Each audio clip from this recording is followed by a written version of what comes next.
Hey guys, tonight we're going to dim the lights and drift back in time.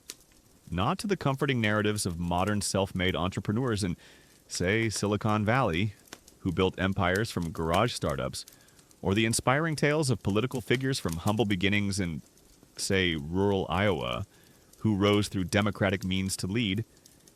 Instead, we're plunging into the often brutal and profoundly unsettling world of the brutal lives of famous conquerors and more. Contemplating the sheer force of will, the unimaginable hardship, and the chilling ruthlessness that forged some of history's most dominant figures. You might picture grand battles and strategic brilliance, but trust me, tonight you'll discover a reality far more visceral, often more agonizing, and sometimes, frankly, downright barbaric. You'd probably find yourself longing for the structured fairness of a contemporary meritocracy, however imperfect, within minutes of imagining yourself standing as a child in a desolate ancient village, or witnessing the raw struggle for survival that defined their formative years. So, before you get comfortable, take a moment to like the video and subscribe, but only if you genuinely enjoy what I do here. Let me know where you're listening from tonight, and what time it is for you. Now, dim the lights. Maybe turn on a fan for that soft background hum, and let's ease into tonight's journey together. Imagine yourself, now, an ordinary child in ancient Macedonia, perhaps akin to a diligent history student from a small, quiet university town in, say, Amherst, Massachusetts, trying to make sense of deeply unsettling historical records. You stumble upon an ancient account, perhaps written on a worn papyrus scroll, detailing the early life of a future conqueror that chills you to the bone. This isn't the familiar, if often debated, concept of pulling yourself up by your bootstraps, as understood in modern American folklore. With its emphasis on individual effort and opportunity, this is raw, visceral, and deeply unsettling. A profound assault on your modern sensibilities of childhood innocence and personal safety. Consider yourself a nervous observer, reading a passage about a young Alexander, separated from his mother, navigating the treacherous political landscape of the Macedonian court, feeling a prickle of cold sweat as you imagine the constant threat of assassination, knowing that even a royal child's life hung by a thread, your body bracing for the inevitable, peculiar violence and profound despair of a childhood defined by brutal ambition.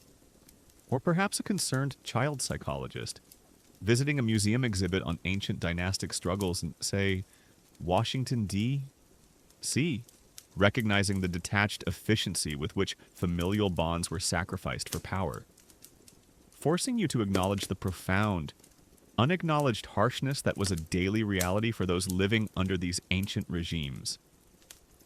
Far more immediate and less personally secure than simply managing abstract fears of social competition with modern educational systems and family support networks in a brightly lit modern suburban home in, say, suburban San Francisco, California. The hushed whispers of ancient tutors, once a gentle murmur of scholarly pursuit, now mingle with the chilling sounds of distant battle cries, the pervasive, almost palpable scent of fear and profound unease, and the unspoken dread of inevitable, horrifying personal violations.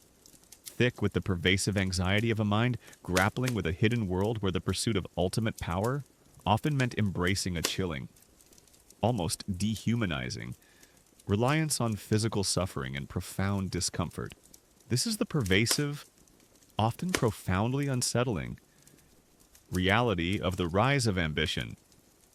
Early life and hardship, where the very essence of ancient greatness was not about profound emotional fulfillment or societal contribution, but about raw, desperate, and often heartbreaking attempts to seize control through sheer terror and strangeness, transforming a childhood into a terrifying, ill-fated gamble for personal survival, and revealing a chilling truth that in these ancient times, the promise of fleeting power often led down dark, morally ambiguous paths, making every peculiar struggle a testament to their desperate desire for control, and every brutal act a silent, disturbing promise of deeper, more profound societal peril. When you think of a conqueror, you probably picture them on a battlefield, leading armies, or sitting on a throne. But before the glory, before the empires, there was often a brutal beginning. Tonight, we delve into the visceral truth of the brutal lives of famous conquerors and more, focusing first on the pervasive dread of the rise of ambition, early life and hardship. A common historical truth is that many famous conquerors, such as Alexander the Great, Genghis Khan, and Timur Tamerlane, experienced exceptionally challenging and often traumatic early lives, characterized by political intrigue, assassination attempts, the early loss of parents, exile, poverty, or a childhood spent in constant warfare. These formative experiences, far from being idyllic, often instilled in them a profound resilience, a ruthless pragmatism, an acute awareness of mortality, and an insatiable drive for power and security, shaping their later military genius and their brutal approaches to leadership and conquest. Reflecting a grim reality where early hardship was not merely a challenge but often a fundamental crucible for future dominance, and a stark contrast to modern concepts of stable upbringing and childhood well-being. Historians still widely debate the precise psychological impact of such extreme childhood adversity on the later decision-making and ethical frameworks of these conquerors, and whether their ruthless tendencies were primarily a product of their brutal upbringing or inherent personality traits. Imagine yourself, then, a young Genghis Khan, originally named Temujin, growing up on the vast, unforgiving steppes of Mongolia in the 12th century. This isn't the structured childhood of a modern American kid, with access to schools, healthcare, and a secure home in, say, a quiet suburb of Denver. Colorado? This is a brutal, primal existence. When you are barely 9 years old, your father is poisoned by a rival tribe. Your family, once respected, is abandoned by its clan, left to starve. You and your mother, along with your siblings, are forced to survive on your own in a desolate wilderness. Hunting marmots and eating roots, you learn to live off the land, to endure freezing winters and scorching summers, to fight for every scrap of food. You even kill your half-brother over a dispute about food, an act of raw, desperate survival. It truly sucked to be Temujin. This isn't just about poverty, it's about constant danger. Rival tribes are always a threat, raiding and stealing. You are captured by a rival clan, enslaved, and forced to wear a wooden collar. You escape by carefully watching your captors, waiting for the perfect moment to strike, then fleeing into the night. This kind of brutalization, this constant struggle for survival from an incredibly young age, breeds a certain kind of resilience, a fierce determination, and a deep-seated ruthlessness.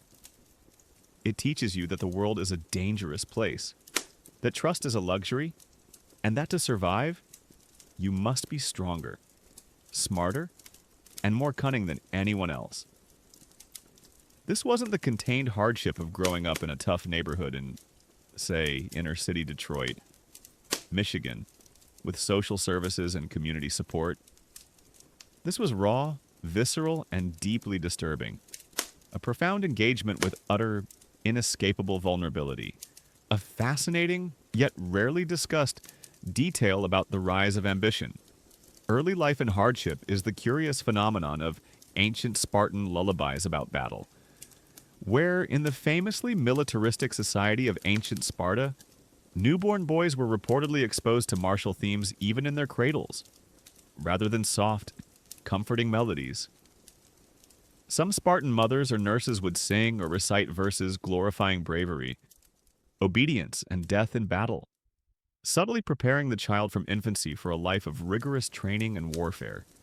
These subtle, chilling lullabies served not just as a cultural tradition, but subtly as a sonic indoctrination, or a desperate, clandestine attempt to embed military values into the very fabric of early childhood development, highlighting a pervasive blend of familial nurturing and the deeply disturbing normalization of state-mandated brutality in ancient society. Imagine yourself, a Spartan infant, drifting off to sleep to tales of valor and bloodshed, a deeply personal and often overlooked detail of the hidden burdens they carried daily. It truly sucked to have war songs as lullabies. Consider also the early life of Alexander the Great. While born a prince, his childhood was far from serene. His parents, King Philip II and Queen Olympias, had a famously volatile and often violent marriage. Alexander grew up amidst court intrigue, assassination plots, and constant power struggles. His father was a brilliant but brutal warrior, and his mother was a fierce, almost fanatical woman, deeply involved in Macedonian politics, often alienating those around her. Alexander witnessed firsthand the dark side of power, the backstabbing, the paranoia, and the constant threat of betrayal. He was keenly aware that his own life, despite his royal birth, was always at risk. This profound exposure to political violence and instability was far more immediate and less personally secure than simply managing abstract fears of family conflict with modern mediation services and child protective agencies in a modern, brightly lit and socially regulated society.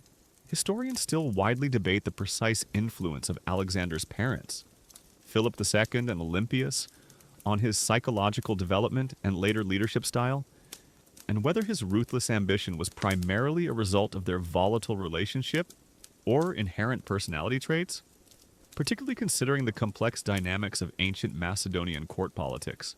Even in societies that seem more structured, the early lives of conquerors were rarely easy. Consider the founders of the Roman Republic, or later, its emperors. Many were forged in a constant cycle of warfare, political maneuvering, and social stratification. They learned early that power was not given, but taken, and that weakness invited destruction. They were exposed to violence, loss, and the ever-present threat of a brutal end. This shaped their worldview, hardening them, making them pragmatic, and often utterly ruthless. Imagine growing up in a world where every political setback could mean exile, ruin, or even death for your family, where the security of your future was always tied to your ability to dominate. This isn't the relative stability of growing up in a modern democratic nation, where political defeats lead to transitions of power, not executions. The phrase, "what doesn't kill you makes you stronger," seems to apply profoundly to these figures. The hardships of their youth, far from breaking them, often tempered them into unyielding forces. They learned invaluable lessons about survival, leadership, and the harsh realities of power. They learned to assess threats quickly, to inspire loyalty, and to strike decisively.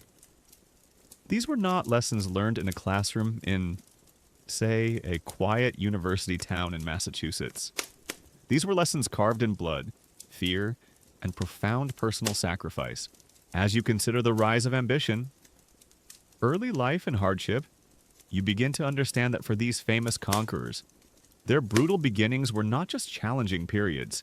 They were the very crucibles in which their terrifying ambitions and ruthless determination were forged. The starvation, the betrayals, the constant threat of death, all were terrifying harbingers of dubious future, a chilling testament to the pervasive dread that truly sucked the peace from their daily lives. Their early lives were not just childhoods. They were the terrifying stages for a silent, desperate performance, a constant reminder of the unseen threats that haunted their every step, forcing them into a desperate, silent battle against an unseen, yet deeply felt societal menace. Let's gently return from the grim reality of the rise of ambition, early life and hardship, where you, a modern person, grimaced at the thought of a childhood defined by brutal survival and political intrigue. If Chapter 1 set the unsettling stage for their formative years, tonight we'll plunge deeper into the very core of their power, forging the blade training and military innovation. We're going to explore the stark, often dehumanizing, reality of how these future conquerors and their armies were transformed into unstoppable forces, contemplating how individuals, already battling the constant threat of arbitrary violence and profound societal stratification, face the chilling prospect of relentless, brutal training and the adoption of terrifying new ways to wage war, transforming human bodies into disciplined machines and battlefields, into proving grounds for chilling efficiency, and revealing a chilling truth that in these ancient times, the pursuit of ultimate military dominance often led down dark, morally ambiguous paths, making every drill and every new weapon a testament to their desperate desire for control, and every innovative tactic a silent, disturbing promise of deeper, more profound human degradation. Imagine yourself, now, a young recruit in ancient Sparta, perhaps akin to a diligent ROTC cadet from a prestigious military academy in, say, West Point, New York. Accustomed to rigorous but ethical training, you've grappled with the brutal childhoods a grim thought after Chapter 1. And now you face the pervasive presence of a society entirely geared towards war, where individual comfort is sacrificed for collective martial prowess. There are no safe training grounds with padded equipment, no focus on psychological well-being, no concept of work-life balance, and certainly no appeals processes for harsh discipline, as found in a modern democratic military like, say, the contemporary U.S. Army base in Fort Hood, Texas. Instead, you witness boys as young as 7 being taken from their families, subjected to relentless physical conditioning, harsh discipline, and a deliberate deprivation of food and comfort, all designed to mold them into fearless, obedient killing machines. This is not the structured, albeit often flawed, system of modern military education. This is raw, visceral, and deeply disturbing, a profound assault on your understanding of human development and autonomy. Consider yourself a nervous observer, watching a group of Spartan youths being publicly whipped to test their endurance, feeling a prickle of cold sweat as you imagine the utter pain and stoicism required, knowing that even a flinch could bring shame or worse, your body bracing for the inevitable. Peculiar violence and profound despair of a childhood defined by brutal militarization. Or perhaps a concerned educational psychologist studying historical accounts of ancient military academies in, say, Washington, D.C., recognizing the detached efficiency with which human bodies and minds were molded for warfare, forcing you to acknowledge the profound, unacknowledged harshness that was a daily reality for those living under the oppressive weight of ancient military regimes.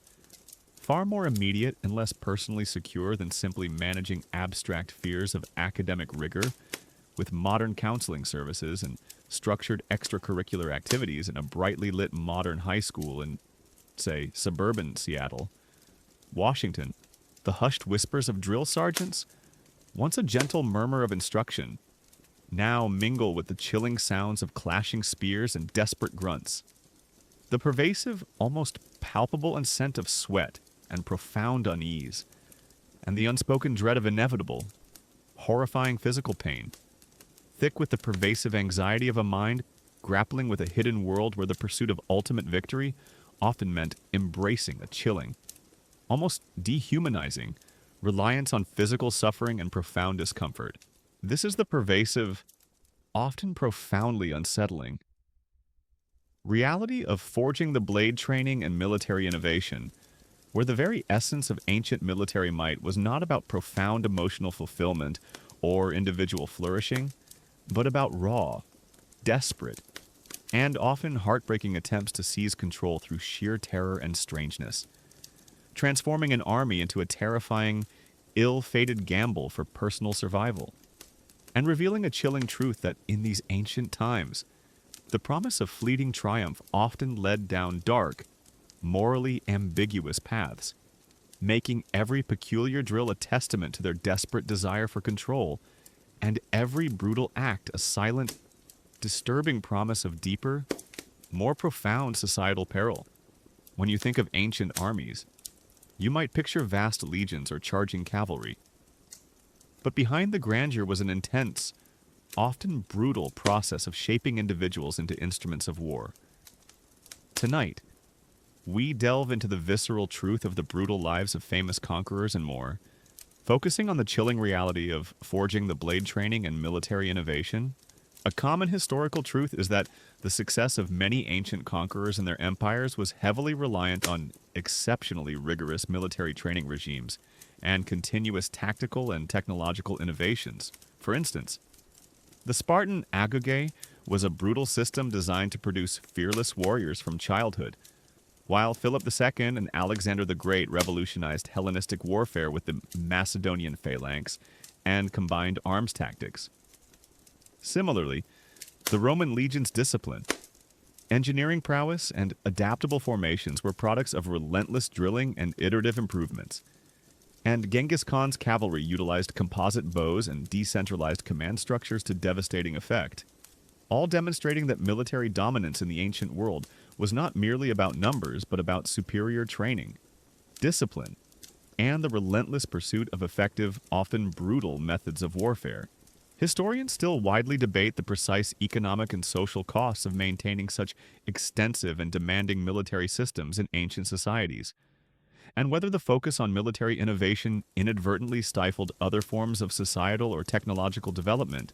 Imagine yourself, then, a young boy in ancient Sparta, perhaps only 7 years old, snatched from your family to begin the agoge, the state-sponsored training system. This isn't sending your kid off to summer camp in, say, the Catskill Mountains of New York. This is a lifelong commitment to the military. You're given one cloak for the entire year, no shoes, and intentionally meager rations, forcing you to learn to steal to survive, an act that, if caught, resulted in severe flogging not for stealing, but for getting caught.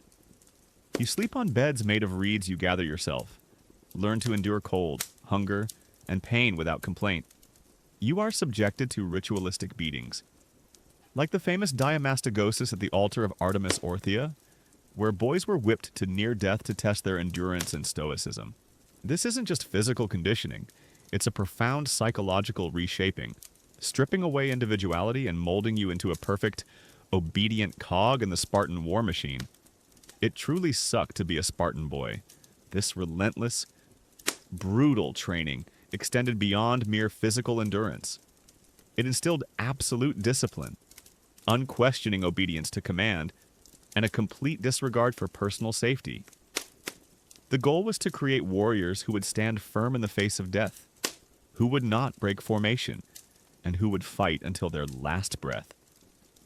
This profound dedication to martial prowess was far more immediate and less personally secure than simply managing abstract fears of physical discomfort with modern fitness routines and sports psychology in a brightly lit modern gym in, say, suburban Los Angeles, California. A fascinating, yet rarely discussed, detail about forging the blade training and military innovation is the curious phenomenon of ancient Roman legionaries' personal mule nickname, where, contrary to popular belief that Roman soldiers were solely disciplined machines, individual legionaries would often informally refer to themselves as Marius's mules. Muli Mariani, a nickname coined during the reforms of Gaius Marius due to his introduction of strict marching orders that required each soldier to carry their own heavy pack, including tools, rations, and equipment, often weighing 50-60 pounds for long distances. This subtle, self-deprecating term served not just as a humorous descriptor, but subtly as a badge of shared endurance, or a desperate, clandestine attempt to acknowledge the brutal physical demands of their training and life on campaign, highlighting a pervasive blend of military rigor and the deeply human need for camaraderie through shared suffering in ancient society. Imagine yourself trudging mile after mile under a scorching sun, laden with all your gear, accepting the nickname of a beast of burden as a mark of honor, a deeply personal and often overlooked detail of the hidden burdens they carried daily. It truly sucked to be a Roman mule. Beyond training, conquerors constantly sought military innovation. Philip II of Macedon, Alexander the Great's father, revolutionized warfare with the Macedonian phalanx. This wasn't just a simple block of soldiers, it was a disciplined formation, up to 16 ranks deep, armed with long pikes called sarissas, sometimes 18 to 20 feet in length. Imagine the terrifying sight of this bristling wall of spears advancing, virtually impenetrable from the front. This required immense training and coordination, transforming individual soldiers into a cohesive, deadly unit. Alexander then perfected this, combining the phalanx with swift, heavy cavalry charges, archers, and siege engines, creating a combined arms approach that overwhelmed his enemies. This profound tactical brilliance was far more immediate and less personally secure than simply managing abstract fears of military conflict with modern defense strategies and international diplomacy. In a brightly lit modern Pentagon building in, say, Arlington, Virginia, historians still widely debate the precise balance between individual generalship, the inherent quality of troops, and specific technological advancements in explaining the military successes of figures like Alexander the Great or Genghis Khan, and whether any single factor was definitively more influential than others in their repeated victories. Genghis Khan, though lacking the sophisticated siegecraft of the Romans or Greeks, innovated cavalry warfare to an astonishing degree. His Mongol warriors, skilled horsemen from birth, utilized the composite bow with devastating effect, firing accurately from horseback at full gallop. They mastered lightning-fast maneuvers, feigned retreats, and encircling movements that bewildered and destroyed their opponents. Their decentralized command structure, relying on trusted subordinates and swift communication, allowed for incredible flexibility on the battlefield. This wasn't the slow, ponderous movements of traditional infantry. This was raw, dynamic, and terrifyingly effective. Imagine facing an army that could appear seemingly out of nowhere, rain down arrows, then vanish, only to reappear and strike from an unexpected direction. The Romans, too, were masters of both training and innovation. Their legions were renowned for their discipline, marching for miles with heavy packs, building fortified camps every night, and meticulously drilling their formations. But they also innovated in engineering, developing sophisticated siege equipment like the onager and ballista, and mastering the construction of roads, bridges, and fortifications that allowed their armies to move and sustain themselves across vast distances. Their gladius short sword and scutum large shield were perfected for close quarters combat, and their flexible manipular system allowed legions to adapt to diverse terrains and enemy tactics. It truly sucked to face a Roman legion. These conquerors understood that victory wasn't just about bravery, it was about preparation, discipline, and the relentless pursuit of superior methods. They pushed their soldiers to the brink of endurance, honed their skills to perfection, and constantly sought new ways to break the will and lines of their enemies. The brutality of their training created warriors who could withstand immense suffering, and their innovations made them virtually unstoppable. As you consider forging the blade training and military innovation, you begin to understand that for these famous conquerors, their military prowess was not merely a matter of natural talent. It was the chilling culmination of relentless, often dehumanizing, training and a constant, ruthless drive for strategic superiority. The ceaseless drills, the physical agony, the ingenious yet terrifying new ways to kill all were terrifying harbingers of dubious triumph. A chilling testament to the pervasive dread that truly sucked the peace from their daily lives. Their armies were not just collections of men. They were the terrifying stages for a silent, desperate performance. A constant reminder of the unseen threats that haunted their every maneuver, forcing them into a desperate, silent battle against an unseen, yet deeply felt, military menace. Let's gently return from the grim reality of forging the blade training and military innovation, where you, a modern person, grimaced at the thought of Spartan boys being whipped, or Roman legionaries acting as mules.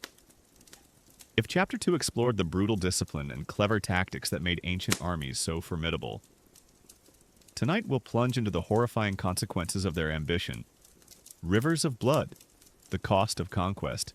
We're going to explore the stark, often dehumanizing, reality of ancient warfare, contemplating how individuals, from common soldiers to terrified civilians, face the chilling prospect of widespread slaughter, famine, disease, and the utter destruction of their homes and societies, transforming every battlefield into a charnel house and every conquered city into a scene of unimaginable devastation, and revealing a chilling truth that in these ancient times, the pursuit of empire often led down dark, morally ambiguous paths, making every battlefield and every ruined city a testament to their desperate desire for power, and every lost life a silent, disturbing promise of deeper, more profound human degradation. Imagine yourself now, an ordinary farmer in Gaul, perhaps akin to a diligent organic farmer from a peaceful rural community in, say, upstate New York, far removed from armed conflict. You've grappled with the brutal childhoods a grim thought after Chapter 1, the pervasive military training from Chapter 2, and now you face the full, unbridled horror of invasion. There are no Geneva Conventions, no Red Cross, no international humanitarian aid organizations, no civilian protections, and certainly no concept of proportional response or targeting only military objectives. As found in modern warfare or even in contemporary conflict zones, however imperfectly applied, instead, you witness or hear accounts of entire villages being razed, fields set ablaze, and populations enslaved or slaughtered indiscriminately by advancing legions. This is not the structured, albeit often flawed, system of modern armed conflict. This is raw, visceral, and deeply disturbing. A profound assault on your understanding of human safety and the sanctity of life. Consider yourself a nervous villager, hiding in the woods, feeling a prickle of cold sweat as you watch your home burn and hear the screams of your neighbors, knowing that resisting means immediate death and surrender offers little guarantee. Your body bracing for the inevitable, peculiar violence and profound despair of a world where conquest meant utter annihilation. Or perhaps a concerned demographer, studying historical accounts of population collapses after ancient wars in, say, the Mediterranean basin, recognizing the detached efficiency with which entire societies were dismantled, forcing you to acknowledge the profound, unacknowledged harshness that was a daily reality for those living under the oppressive weight of ancient conquest. Far more immediate and less personally secure than simply managing abstract fears of global instability with modern diplomacy and international law in a brightly lit modern city in, say, suburban Washington, D.C. The hushed whispers of approaching armies, once a gentle murmur of distant rumors, now mingle with the chilling sounds of clashing steel and desperate cries, the pervasive, almost palpable ascent of smoke and profound unease, and the unspoken dread of inevitable, horrifying loss of self.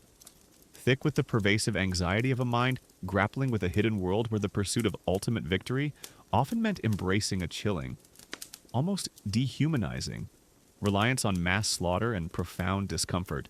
This is the pervasive, often profoundly unsettling, reality of rivers of blood, the cost of conquest, where the very essence of ancient empire building was not about profound emotional fulfillment or societal progress, but about raw, desperate, and often heartbreaking attempts to seize control through sheer terror and strangeness. Transforming a land into a terrifying, ill-fated gamble for personal survival, and revealing a chilling truth that in these ancient times, the promise of fleeting triumph often led down dark, morally ambiguous paths, making every pile of corpses a testament to their desperate desire for power, and every ruined city a silent, disturbing promise of deeper, more profound human degradation. When you think of conquest, you might focus on the glory of victory or the expansion of empires. But the reality for those caught in the path of these conquerors was often one of unimaginable suffering, widespread destruction, and mass death.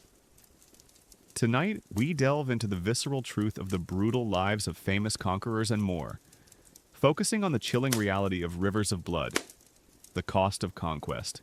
A common historical truth is that ancient warfare, particularly campaigns of conquest led by figures like Alexander the Great, Julius Caesar, or Genghis Khan, invariably resulted in widespread atrocities, massive civilian casualties, systematic looting, and the deliberate destruction of infrastructure and cultural heritage.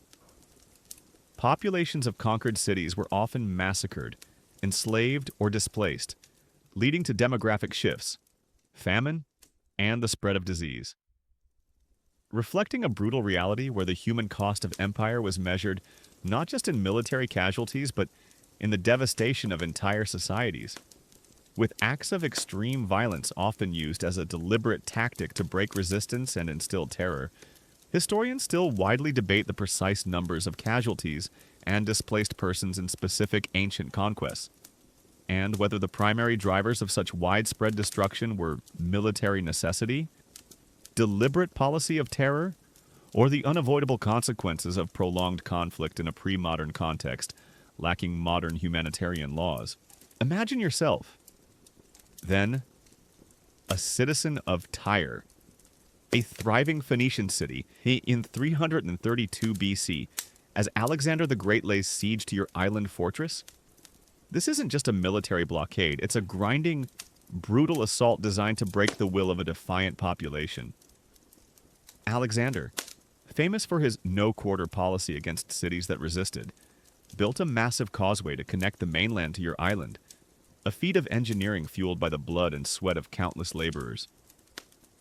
For 7 months, you endure relentless bombardment from siege engines, constant attacks on your walls, and the ever-present threat of starvation. When the city finally falls, Alexander's vengeance is swift and utterly ruthless. Thousands of your fellow citizens are slaughtered men, women, and children either by the sword or crucified along the coastline as a chilling warning to others. Tens of thousands more are sold into slavery. Your city, once a jewel of the Mediterranean, is systematically razed. It truly sucked to be in Tyre. This level of brutality was not an anomaly. It was a common, often deliberate feature of ancient conquest. The goal was not just to defeat an army, but to utterly break the spirit of a people, to ensure no future resistance. The destruction was often so complete that entire cities simply vanished from the map, their populations wiped out or dispersed. This wasn't the relatively localized impact of a targeted drone strike in, say, a modern conflict zone, with efforts, however imperfect, to minimize civilian casualties. This was raw, visceral, and deeply disturbing. A profound engagement with utter, inescapable annihilation.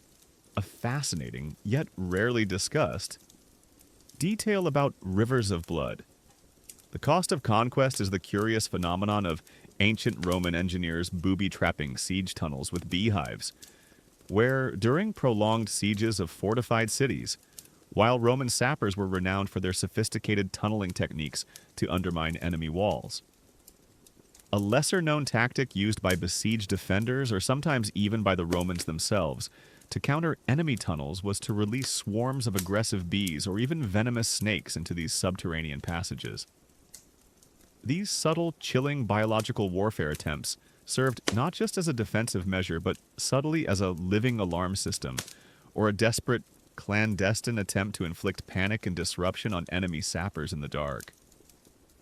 Confined spaces, highlighting a pervasive blend of military ingenuity and the deeply disturbing willingness to exploit natural dangers in ancient warfare.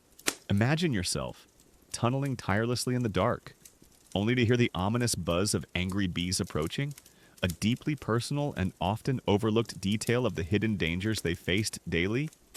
It truly sucked to be stung to death underground. Consider also the campaigns of Julius Caesar in Gaul. While often lauded for his strategic brilliance, Caesar's conquest of Gaul was marked by immense bloodshed and a scorched earth policy. During the siege of Alesia, facing a massive Gallic relief army, Caesar built a double circumvallation, a massive ring of fortifications around the besieged Gallic city, and another ring facing outwards to defend against the relief force. Trapped between two Roman armies, the Gauls inside Alesia, including women and children, suffered horrific starvation. Caesar famously refused to allow them to leave the city to save themselves, forcing the Gallic commander Vercingetorix to surrender to spare his people further agony. The scale of the famine and subsequent enslavement was staggering. This profound, almost detached, use of human suffering as a weapon was far more immediate and less personally secure than simply managing abstract fears of resource scarcity with modern humanitarian aid and conflict resolution in a brightly lit modern international conference center in, say, Geneva, Switzerland.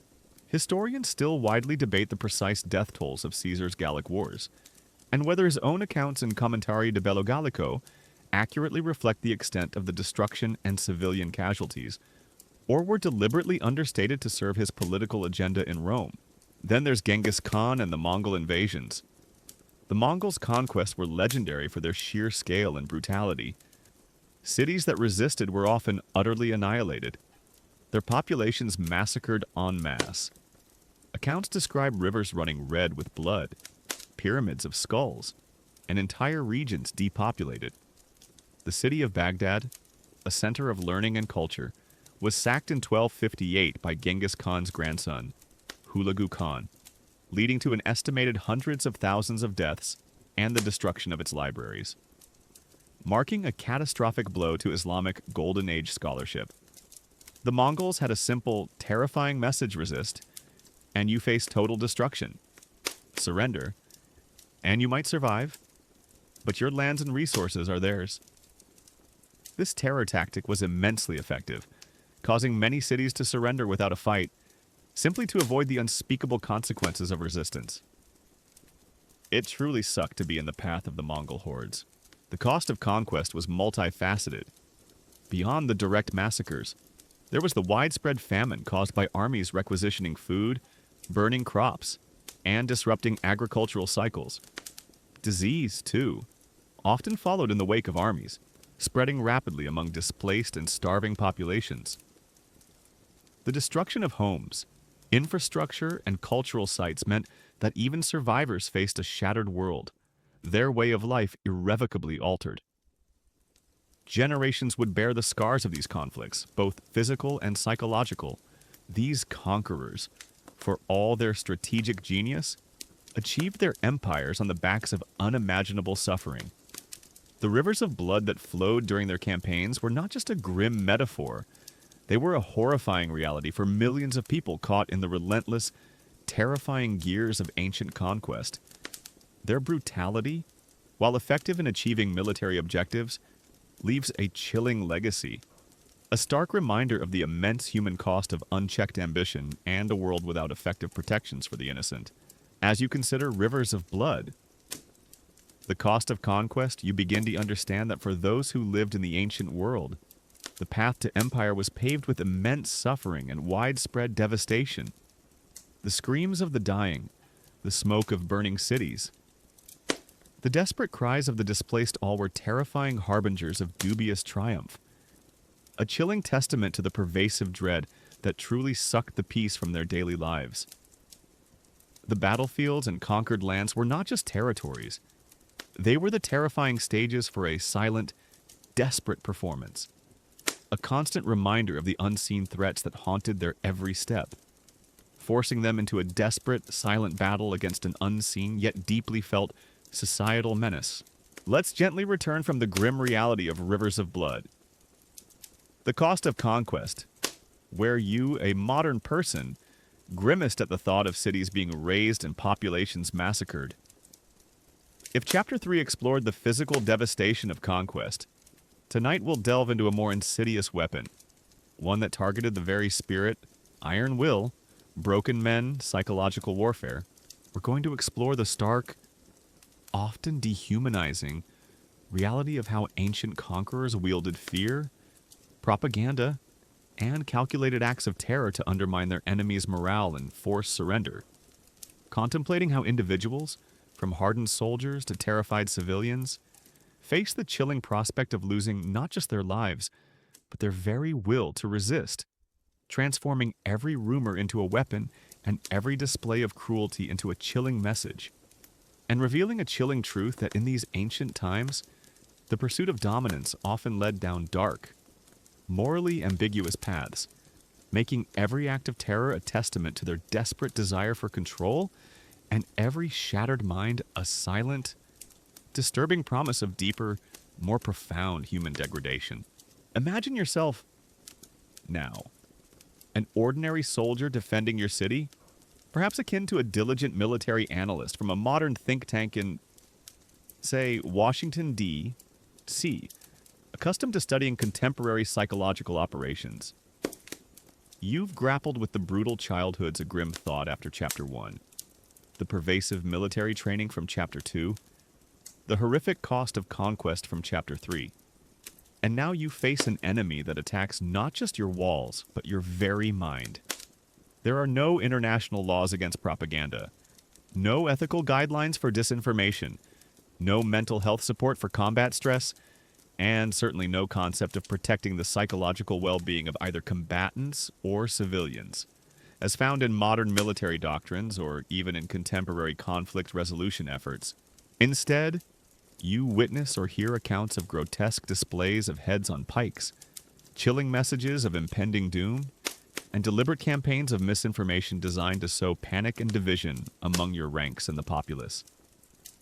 This is not the structured, albeit often flawed, system of modern psychological operations, which typically aims to influence behavior, not induce terror for its own sake.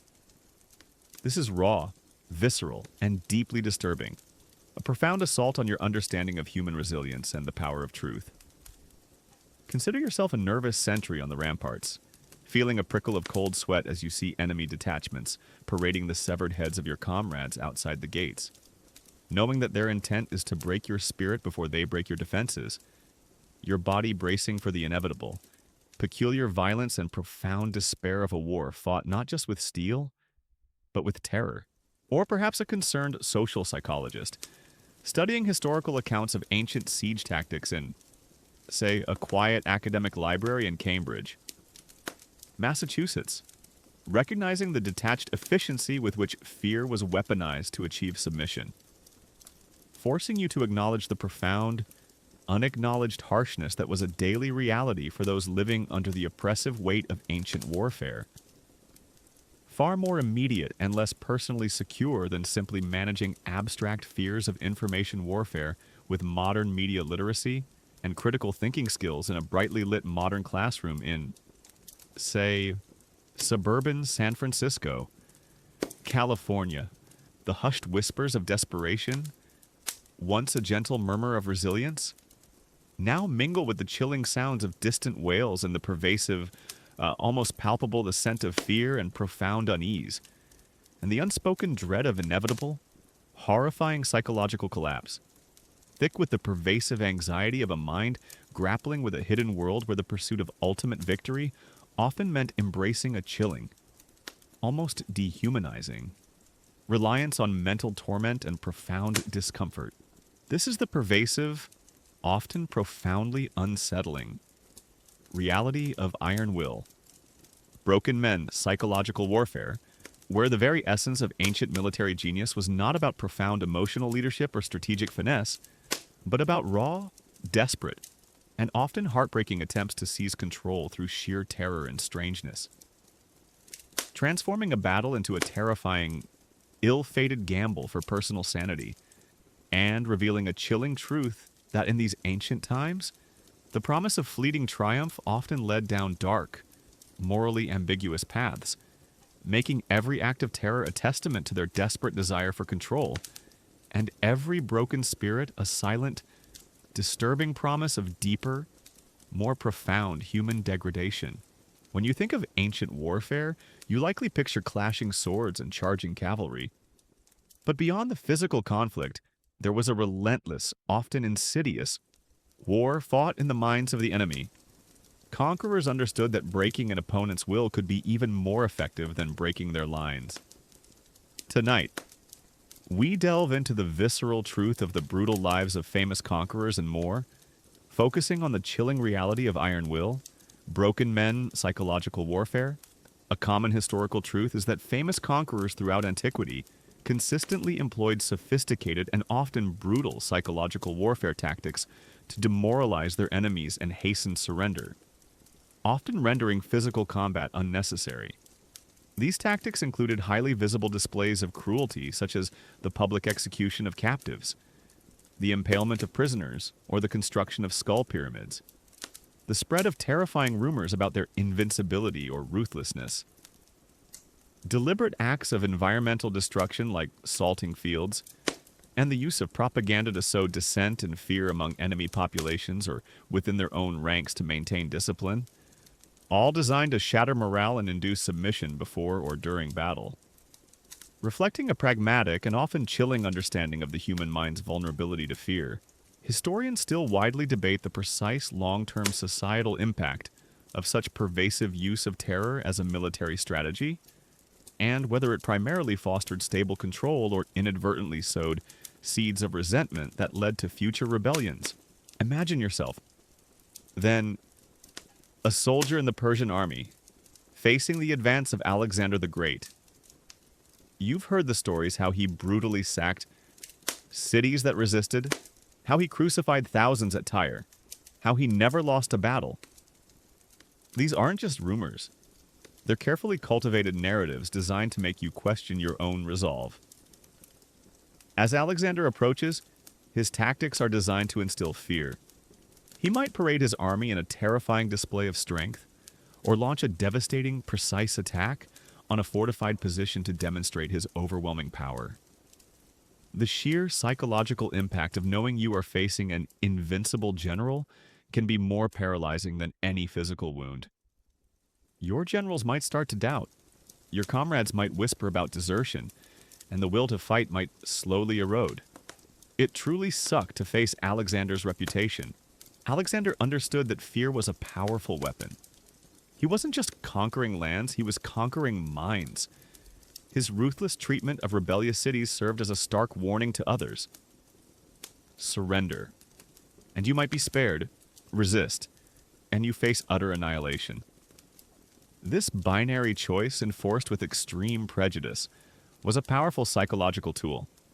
This wasn't the strategic information warfare of a modern political campaign, aiming to influence voters with carefully crafted messages in, say, a quiet suburban town in New Hampshire.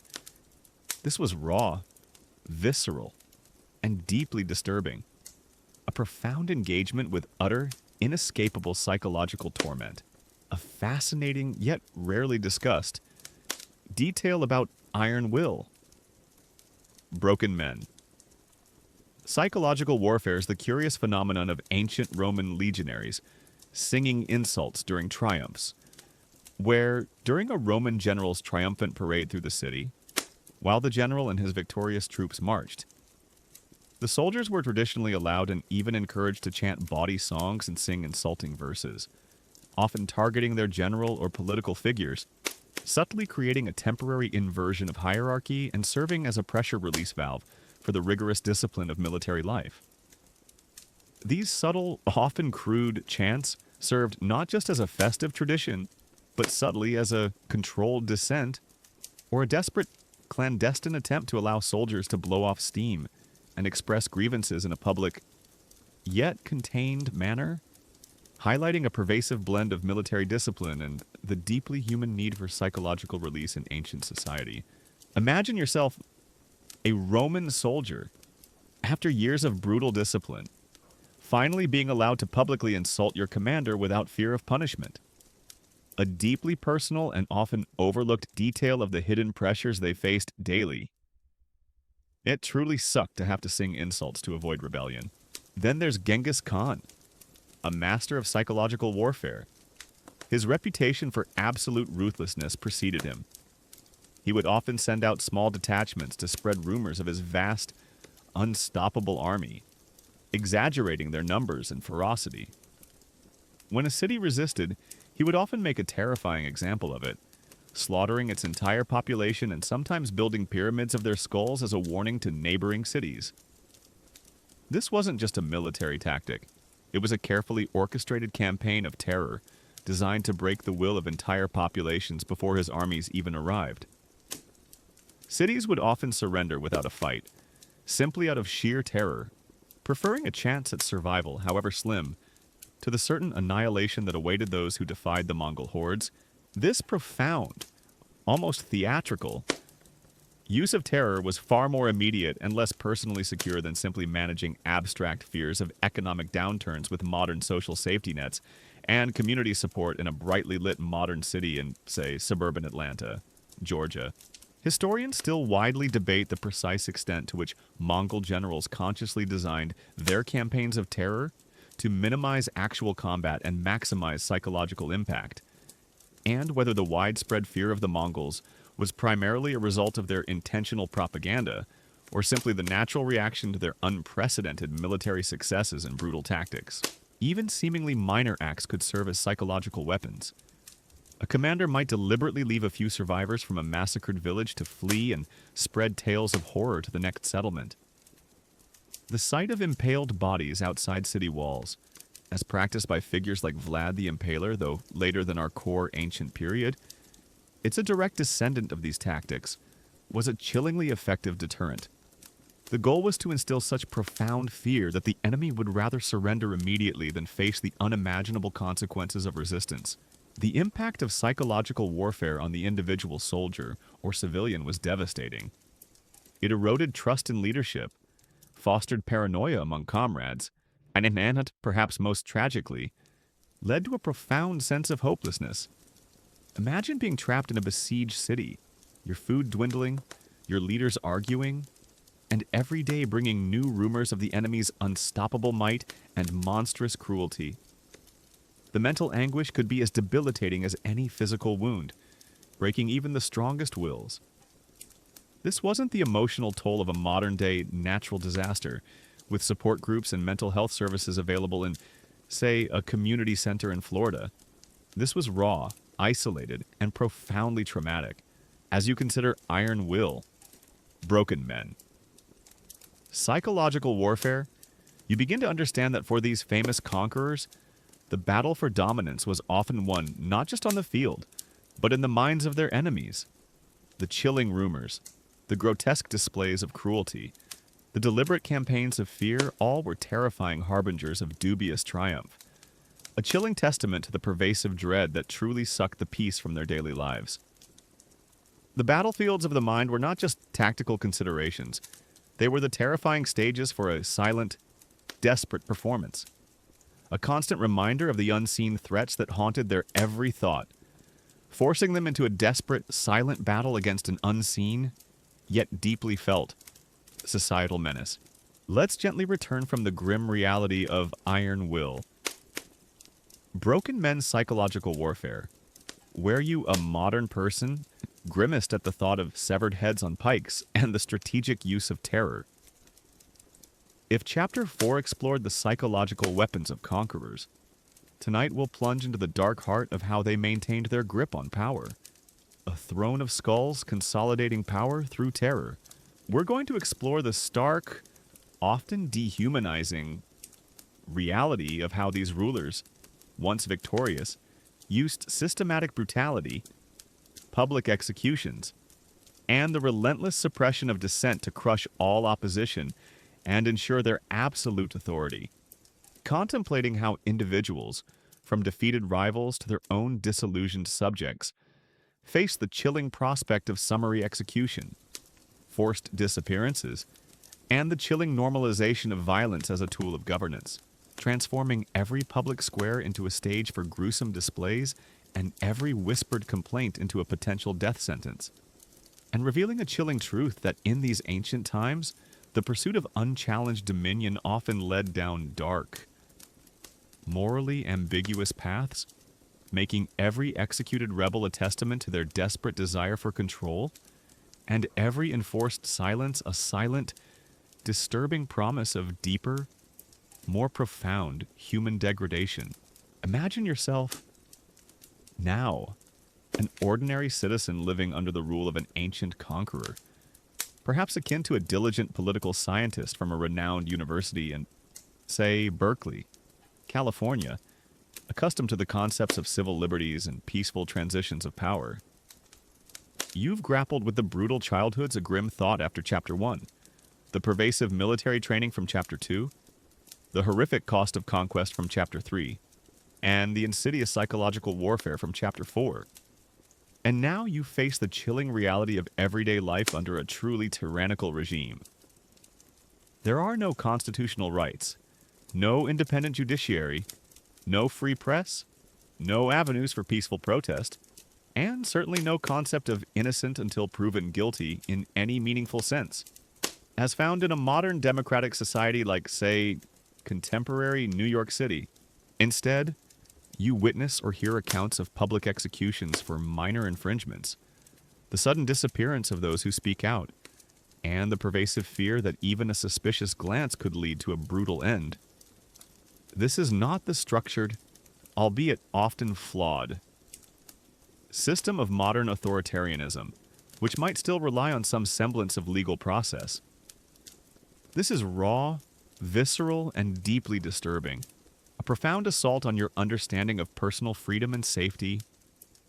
Consider yourself a nervous merchant in a bustling marketplace, feeling a prickle of cold sweat as you see freshly impaled bodies lining the road leading into the city. Knowing that this gruesome display is a direct message from the ruler to maintain absolute obedience.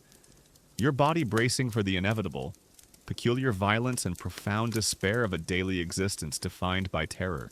Or perhaps a concerned human rights observer, documenting instances of state-sponsored atrocities in a contemporary totalitarian regime.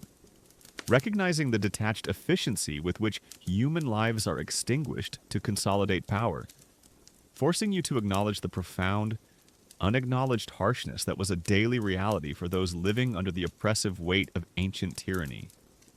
Far more immediate and less personally secure than simply managing abstract fears of governmental overreach with modern legal protections and advocacy groups in a brightly lit modern city hall in, say, suburban Chicago, Illinois, the hushed whispers of dissent, once a gentle murmur of hopeful resistance, now mingle with the chilling sounds of public floggings and desperate cries, the pervasive, almost palpable ascent of fear and profound unease, and the unspoken dread of inevitable, horrifying personal destruction. Thick with the pervasive anxiety of a mind grappling with a hidden world where the pursuit of ultimate authority often meant embracing a chilling, almost dehumanizing, reliance on state-sponsored violence and profound discomfort. This is the pervasive, often profoundly unsettling, reality of a throne of skulls consolidating power through terror, where the very essence of ancient governance was not about profound emotional leadership or societal progress, but about raw, desperate, and often heartbreaking attempts to seize control through sheer terror and strangeness, transforming a reign into a terrifying, ill-fated gamble for absolute power, and revealing a chilling truth that in these ancient times, the promise of fleeting security often led down dark, morally ambiguous paths, making every execution a testament to their desperate desire for control, and every act of cruelty a silent, disturbing promise of deeper, more profound societal peril. When a conqueror swept through lands, their initial victory was often just the beginning. The real challenge lay in keeping those lands, in suppressing dissent, and in establishing absolute, unquestioned authority. And for many of them, the tool of choice was terror. Tonight, we delve into the visceral truth of the brutal lives of famous conquerors and more, focusing on the chilling reality of a throne of skulls consolidating power through terror. A common historical truth is that many ancient conquerors, including figures like Genghis Khan, Alexander the Great in certain instances, and later Roman emperors, relied heavily on systematic terror and brutal suppression to consolidate and maintain their power over conquered populations and potential rivals. This often involved mass executions, public displays of dismembered bodies, collective punishment for rebellion, slaughtering entire villages, the use of secret police or informants to identify dissenters, and the deliberate creation of a climate of fear where even mild opposition was met with extreme brutality, effectively crushing all forms of resistance and ensuring unquestioning obedience through the constant threat of swift and horrific retribution. Historians still widely debate the precise economic and social impacts of such pervasive terror on the long-term stability and development of these empires, and whether it fostered genuine loyalty or merely suppressed outward rebellion while fueling deeper resentment. Imagine yourself then, a conquered noble in the lands subjugated by Genghis Khan. You've witnessed his armies sweep through your cities, leaving destruction in their wake. Now, his rule is established, and it is absolute. He understood that loyalty had to be forged in fear. If a city rebelled, even years after its initial conquest, the retribution was swift, merciless, and terrifyingly comprehensive. Entire populations, sometimes hundreds of thousands of people, would be massacred. Their homes would be leveled, their fields sown with salt. The message was clear once you are part of the Mongol Empire. There is no turning back, no hope of freedom through rebellion. The sheer scale of these retributions, often carried out with methodical efficiency, created a profound and lasting fear that permeated every corner of the vast empire. It truly sucked to rebel against Genghis Khan.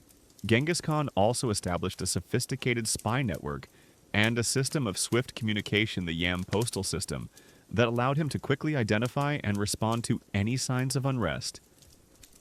This created an atmosphere of pervasive paranoia.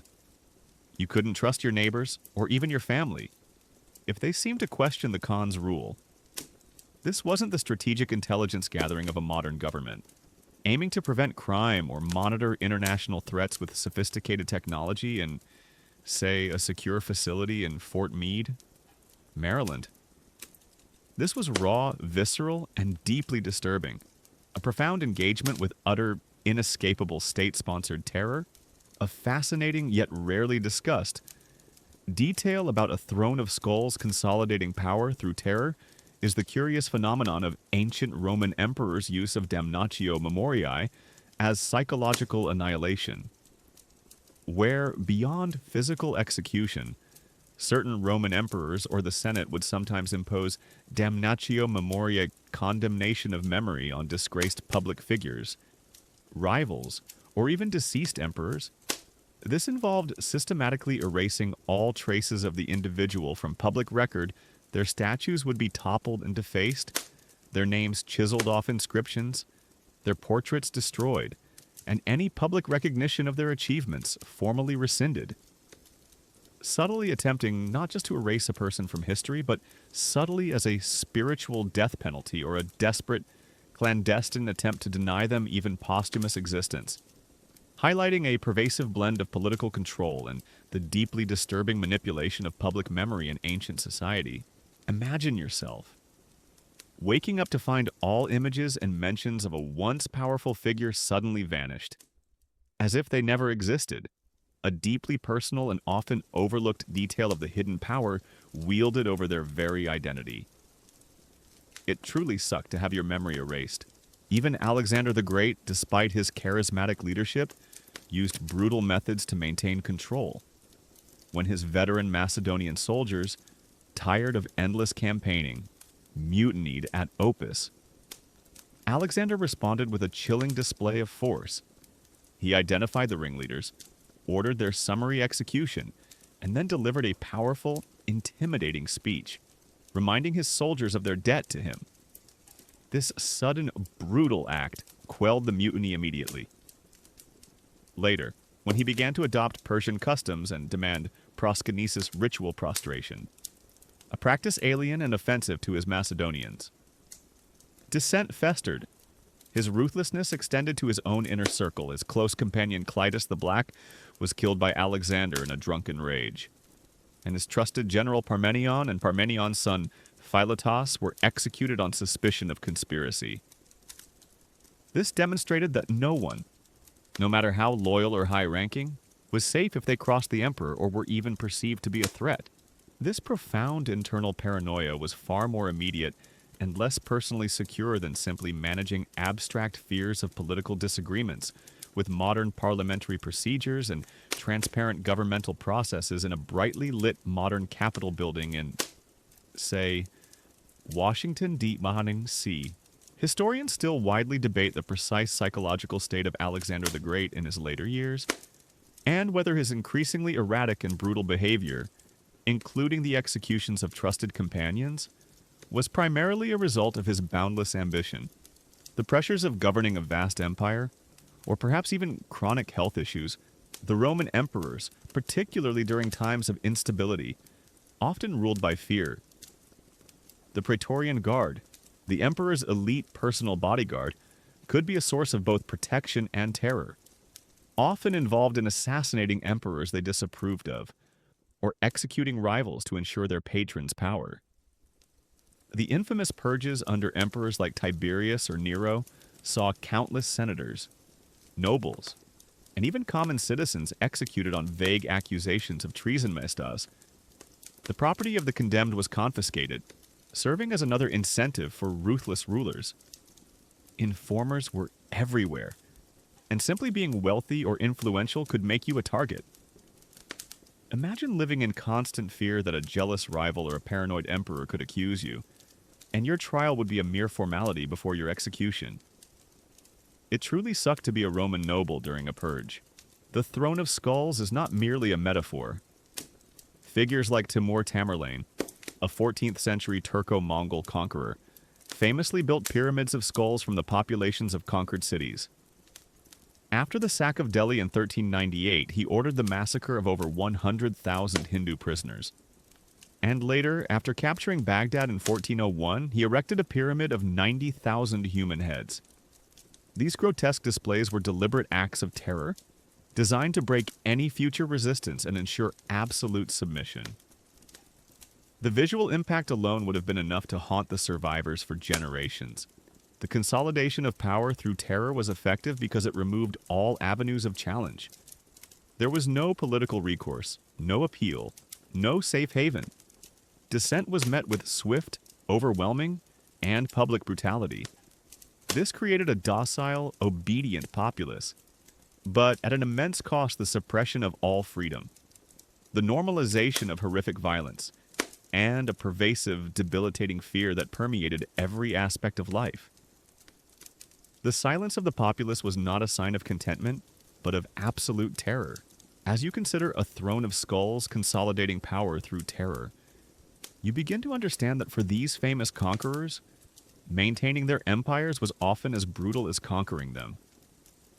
The mass executions, the chilling displays of cruelty, the pervasive atmosphere of fear, all were terrifying harbingers of dubious stability, a chilling testament to the pervasive dread that truly sucked the peace from their daily lives. Their seats of power were not just administrative centers.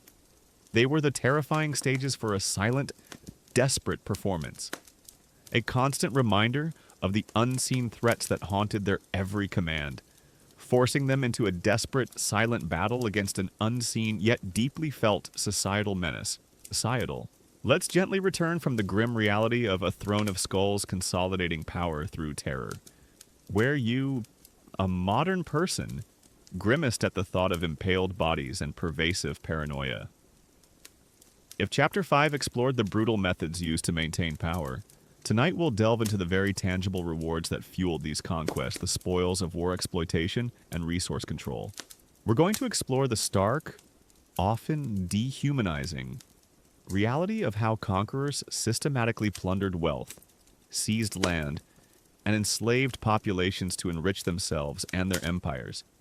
Contemplating how individuals, from defeated kings to common villagers, face the chilling prospect of losing not just their freedom, but their very means of subsistence, transforming every conquered territory into a resource pool and every human life into a commodity, and revealing a chilling truth that in these ancient times, the pursuit of vast riches and economic dominance often led down dark, morally ambiguous paths, making every looted treasure a testament to their desperate desire for gain, and every enslaved person a silent, disturbing promise of deeper, more profound human degradation.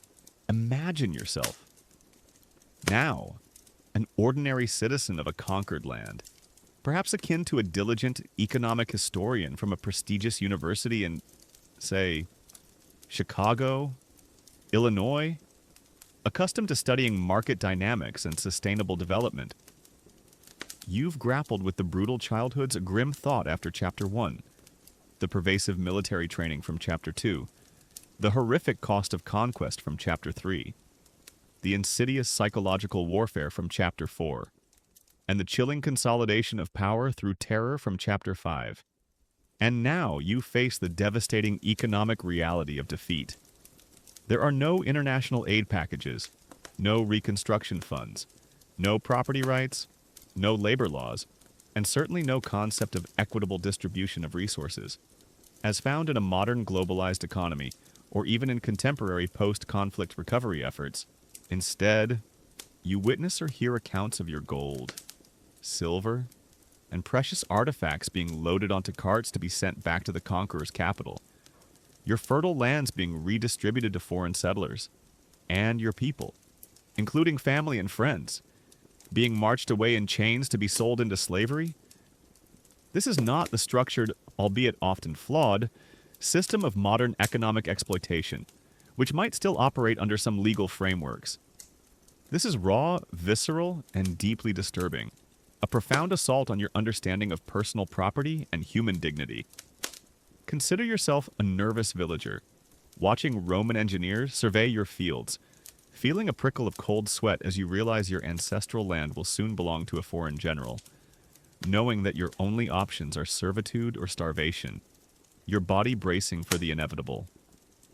Peculiar violence and profound despair of a life defined by systemic plunder, or perhaps a concerned human rights economist, analyzing historical accounts of ancient slave markets in, say, Athens or Rome, recognizing the detached efficiency with which human beings were commodified and exploited for labor, forcing you to acknowledge the profound, unacknowledged harshness that was a daily reality for those living under the oppressive weight of ancient economic systems.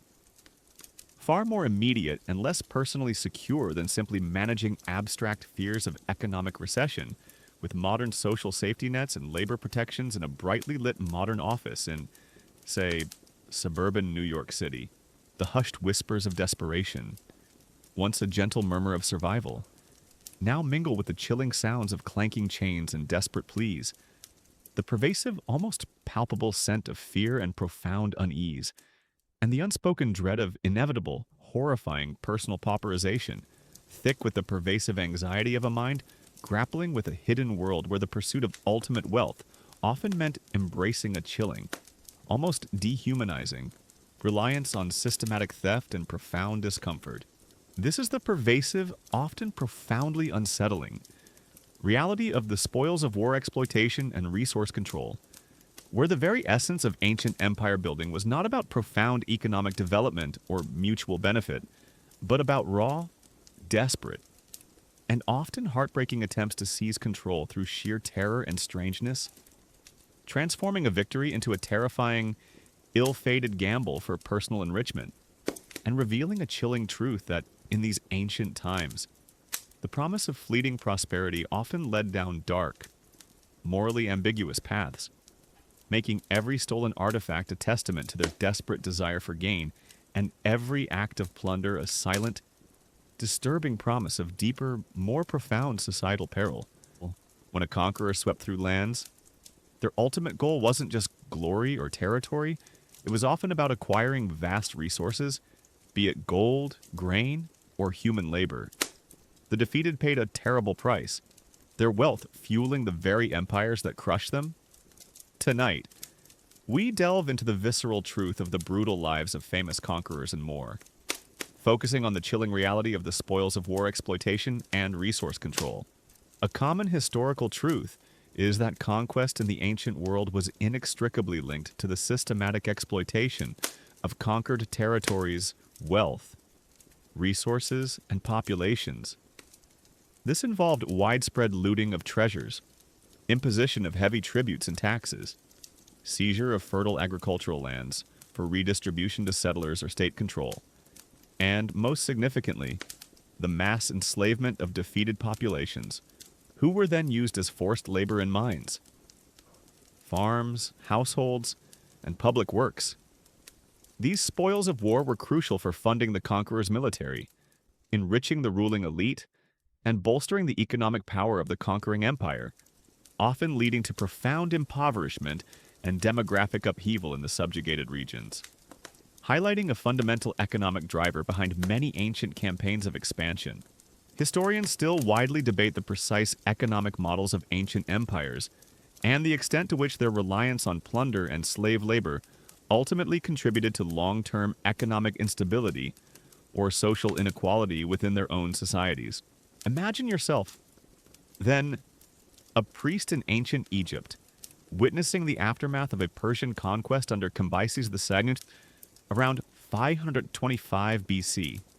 Your temples, once overflowing with gold and precious offerings to the gods, are systematically stripped bare. The sacred statues, adorned with jewels, are melted down. The treasury of your pharaoh, accumulated over centuries, is hauled away. This isn't just about losing wealth, it's about the desecration of your culture, the systematic dismantling of your spiritual and economic foundations. The conquerors don't care about your gods or your traditions. They care about the sheer weight of gold and silver. It truly sucked to have your gods melted down. This systematic plunder was a cornerstone of ancient conquest. Roman generals, when upon returning from victorious campaigns, would parade vast amounts of looted gold, silver, and precious artworks through the streets of Rome, using these riches to fund public works, build temples, and offer lavish games, thus solidifying their own political power and popularity. The wealth of conquered nations directly fueled the grandeur of the conquering city. This wasn't the regulated reparations or economic aid of a modern post-conflict environment, with international oversight in, say, a quiet diplomatic office in Brussels, Belgium. This was raw, visceral, and deeply disturbing. A profound engagement with utter, inescapable economic devastation. A fascinating yet rarely discussed detail about the spoils of war exploitation and resource control is the curious phenomenon of ancient Roman military shoe leather bonuses for marching, where, beyond the gold and land, Roman legionaries, particularly during long, arduous campaigns of conquest, would sometimes receive informal, yet highly valued, shoe leather bonuses. These were not coins, but often simply the right to take the leather and other useful materials from the bodies of fallen enemies, or even from their own dead comrades, discreetly, allowing them to repair their worn-out boots, equipment, or even to craft small personal items, subtly creating a direct, tangible incentive for engagement and survival in battle. These subtle, chilling bonuses served not just as a practical reward, but subtly as a macabre material incentive, or a desperate, clandestine attempt to link personal gain to battlefield success at the most basic level, highlighting a pervasive blend of military necessity and the deeply disturbing commodification of death in ancient warfare. Imagine yourself stripping leather from a dead enemy's boots to patch your own, a deeply personal and often overlooked detail of the hidden desperation they faced daily. It truly sucked to get shoe leather as a bonus, beyond precious metals. Conquerors seized land and agricultural resources. Roman conquests in Italy, Gaul, and North Africa provided vast tracts of fertile land that were then transformed into Roman estates latifundia, often worked by enslaved labor. This not only provided immense wealth in terms of grain, olive oil, and wine for Rome, but also served to resettle Roman citizens and veterans, consolidating control over the conquered territory.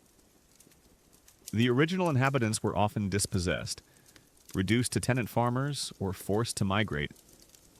Imagine being forced off the land your family had cultivated for generations, watching as foreign settlers, speaking a different language, took over your ancestral fields.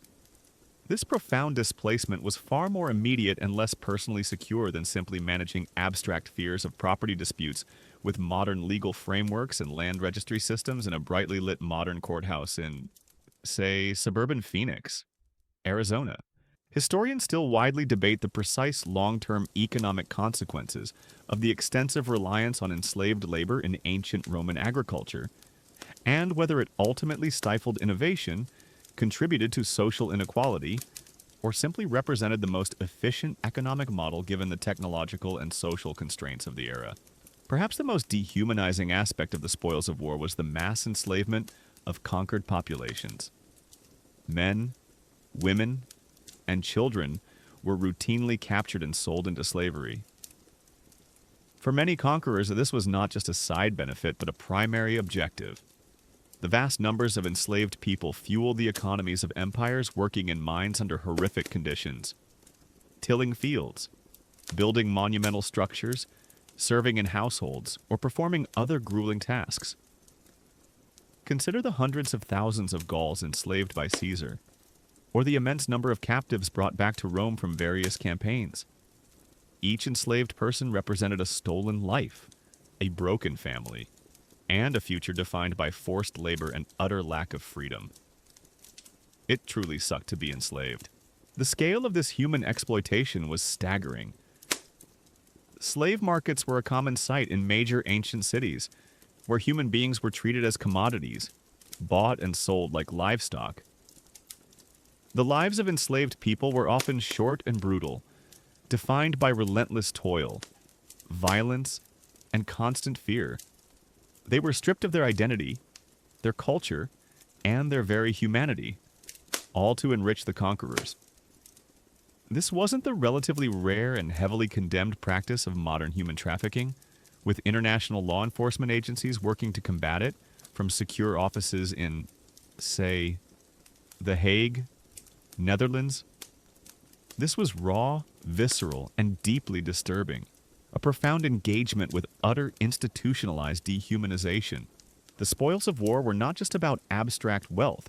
They were the lifeblood of these empires, fueling their expansion, enriching their elites, and providing the labor that built their grand monuments. But this prosperity was built on a foundation of profound suffering, extracted through systematic violence and the utter disregard for human dignity. The gleaming gold, the bountiful harvests, the magnificent structures all carried the invisible, yet deeply felt, cost of human misery. As you consider the spoils of war exploitation and resource control, you begin to understand that for these famous conquerors, victory meant not just glory, but the right to utterly dismantle and consume the vanquished. The looted treasures, the seized lands, the enslaved masses all were terrifying harbingers of dubious prosperity, a chilling testament to the pervasive dread that truly sucked the peace from their daily lives. The conquered territories were not just places on a map. They were the terrifying stages for a silent, desperate performance, a constant reminder of the unseen threats that haunted their every possession, forcing them into a desperate, silent battle against an unseen, yet deeply felt, societal menace. Let's gently return from the grim reality of the spoils of war exploitation and resource control, where you, a modern person, grimaced at the thought of melted gods and mass enslavement. If Chapter 6 exposed the economic motivations behind conquest, tonight we'll delve into the insidious internal rot that often plagued these vast empires. Whispers of betrayal, internal strife, and assassinations. We're going to explore the stark, often paranoid, reality of how conquerors, despite their outward might, constantly faced threats from within their own ranks.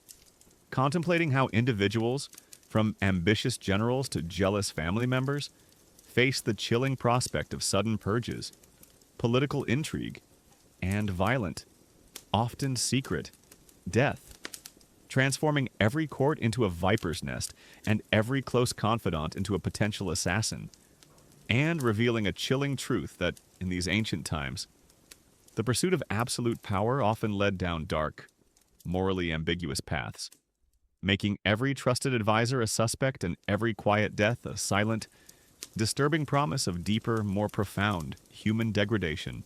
Imagine yourself, now, a trusted advisor to a powerful ancient ruler, perhaps akin to a diligent chief of staff to a modern CEO in, say, a sprawling corporate headquarters in Midtown Manhattan.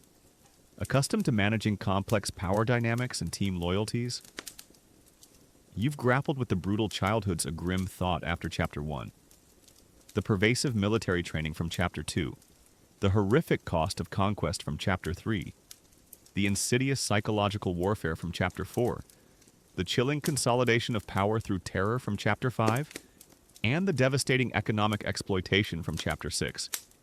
And now you face the most terrifying threat of all, betrayal from within.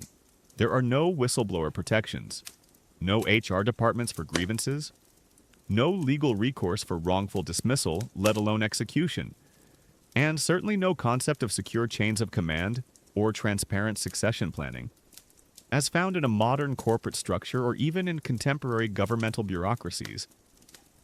Instead, you witness or hear accounts of loyal generals suddenly falling from favor, powerful families being purged on vague accusations, and the ruler themselves succumbing to a sudden, mysterious illness that everyone suspects is foul play. This is not the structured, albeit often flawed, system of modern corporate espionage or political infighting. This is raw, visceral, and deeply disturbing, a profound assault on your understanding of loyalty and personal safety. Consider yourself a nervous courtier, nervously adjusting your robes, feeling a prickle of cold sweat as you observe the emperor's growing paranoia, knowing that a single misstep or a jealous whisper could lead to your swift, brutal downfall. Your body bracing for the inevitable. Peculiar violence and profound despair of a daily existence defined by political intrigue, or perhaps a concerned organizational psychologist, studying historical accounts of ancient court dynamics in, say, a quiet academic library in Princeton, New Jersey, recognizing the detached efficiency with which trust was weaponized and loyalty became a fatal liability, forcing you to acknowledge the profound, unacknowledged harshness that was a daily reality for those living under the oppressive weight of ancient tyranny. Far more immediate and less personally secure than simply managing abstract fears of corporate restructuring, with modern employment contracts and professional networking in a brightly lit modern office in, say, suburban Dallas, Texas. The hushed whispers of conspiracy, once a gentle murmur of discontent, now mingle with the chilling sounds of clanking chains in the dungeons and desperate pleas. The pervasive, almost palpable scent of fear and profound unease, and the unspoken dread of inevitable. Horrifying personal elimination, thick with the pervasive anxiety of a mind grappling with a hidden world where the pursuit of ultimate power often meant embracing a chilling, almost dehumanizing, reliance on ruthless purges and profound discomfort. This is the pervasive, often profoundly unsettling, reality of whispers of betrayal, internal strife and assassinations, where the very essence of ancient rule was not about profound collective governance or shared prosperity, but about raw, desperate, and often heartbreaking attempts to maintain individual control through sheer terror and strangeness, transforming a reign into a terrifying, ill-fated gamble for personal survival, and revealing a chilling truth that in these ancient times, the promise of fleeting security often led down dark, morally ambiguous paths, making every executed rival a testament to their desperate desire for control and every act of treachery a silent, disturbing promise of deeper, more profound societal peril. Even the most fearsome conquerors, sitting atop their thrones of skulls, found that their greatest threats often came not from external enemies, but from within their own palaces, their own families, and their own trusted circles. The very ambition that drove them to power also made them targets of similar ambition. Tonight, we delve into the visceral truth of the brutal lives of famous conquerors and more, focusing on the chilling reality of whispers of betrayal, internal strife, and assassinations. A common historical truth is that internal strife, political intrigue, and assassination attempts were pervasive features of ancient monarchies and empires, often leading to the violent downfall of powerful conquerors and their successors. Figures like Julius Caesar, Alexander the Great, and many Roman emperors faced constant conspiracies from ambitious relatives, jealous generals, or disgruntled courtiers, frequently resulting in poisonings, stabbings, or engineered accidents. As loyalty was often fleeting and power transitions were rarely peaceful, this constant internal threat created an atmosphere of paranoia, necessitating elaborate security measures and frequent purges to eliminate perceived enemies. Reflecting a brutal reality where the highest echelons of power were often the most dangerous places to be, historians still widely debate the precise psychological impact of such pervasive paranoia on the decision-making and long-term policies of these rulers, and whether their ruthless actions were a rational response to genuine threats or fueled by an escalating cycle of fear and distrust Imagine yourself then a powerful general in the court of Alexander the Great in his later years. You've fought by his side for decades, helped him conquer the known world. But as Alexander's ambitions grow more boundless and his personality more erratic, a chilling unease settles over the court.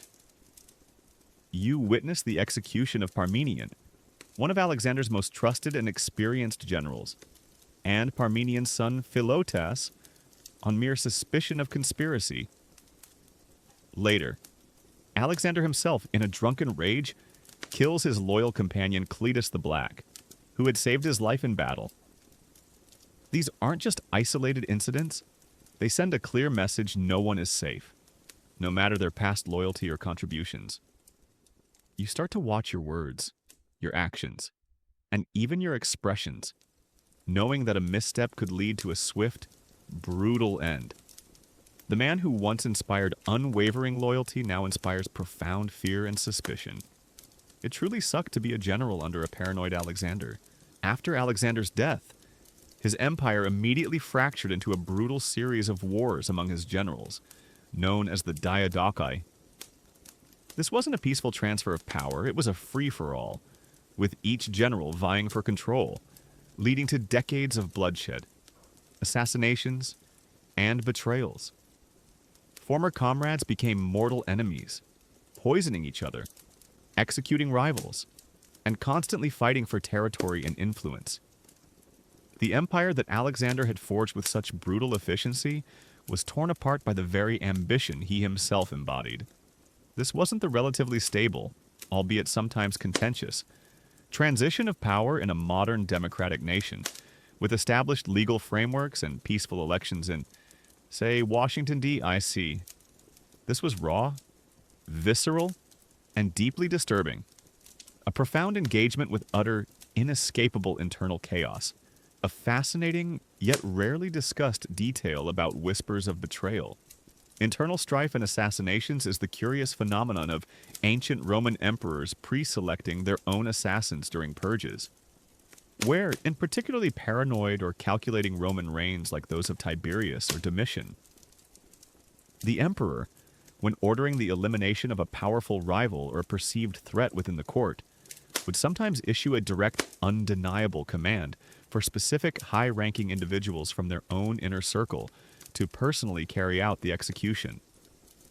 This subtle, chilling delegation served not just as an act of ruthless elimination, but subtly as a loyalty test through complicity, or a desperate, clandestine attempt to implicate their closest associates in bloody acts, thereby binding them more tightly to the emperor's fate and making them complicit in the regime's brutality, highlighting a pervasive blend of political control and the deeply disturbing manipulation of trust in ancient society. Imagine yourself, a trusted confidant, being ordered to personally kill a former friend, a deeply personal and often overlooked detail of the hidden pressures they faced daily. It truly sucked to be forced to commit murder. The Roman Empire, despite its legendary stability, was a hotbed of internal strife.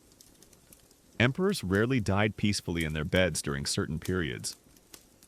The Praetorian Guard, originally the emperor's personal bodyguard, became infamous for assassinating emperors and elevating their own candidates to the throne, often for immense financial rewards. Julius Caesar, the ultimate conqueror, met his end not on the battlefield, but in the Senate, stabbed by a conspiracy of senators, many of whom he had pardoned. His assassination sparked a brutal civil war that ultimately led to the rise of his adopted son, Augustus, and the end of the Republic.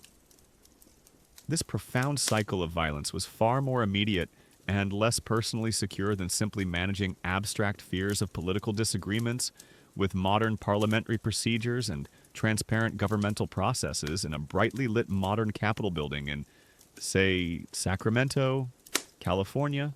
Historians still widely debate the precise motivations of the conspirators who assassinated Julius Caesar, and whether their actions were a genuine attempt to restore Republican liberties or primarily driven by personal grievances, ambition, or a fear of Caesar's growing monarchical tendencies. Even the most brutal conquerors faced threats from their own families.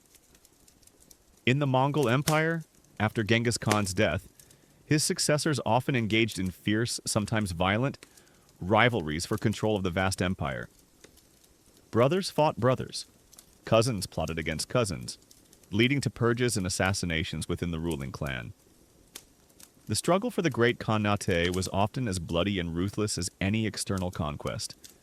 This was a world where family ties offered little protection against ambition. It truly sucked to have ambitious relatives. The methods of internal elimination were varied poisonings, which we discussed in Chapter 9. Remember those silent deaths were a popular choice due to their deniability. Stabbings, often by trusted guards or inner circle members, were common. Even staged accidents or public executions on trumped-up charges were used to eliminate threats and send a chilling message to others.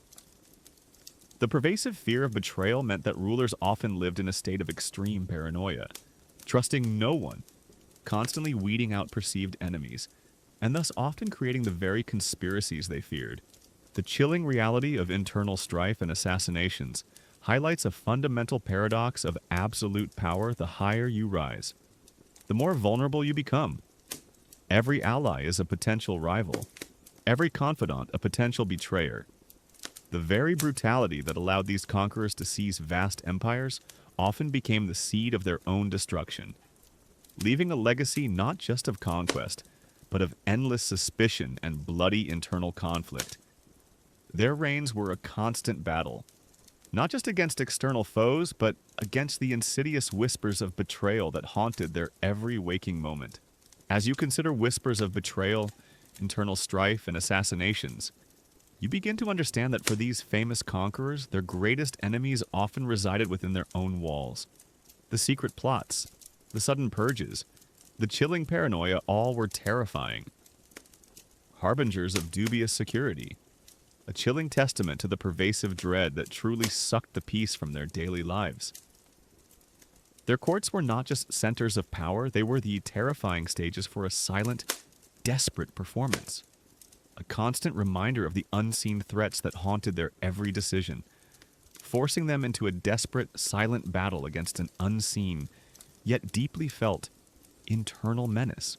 Let's gently return from the grim reality of whispers of betrayal, internal strife and assassinations, where you, a modern person, grimaced at the thought of paranoid rulers and plots among trusted advisors.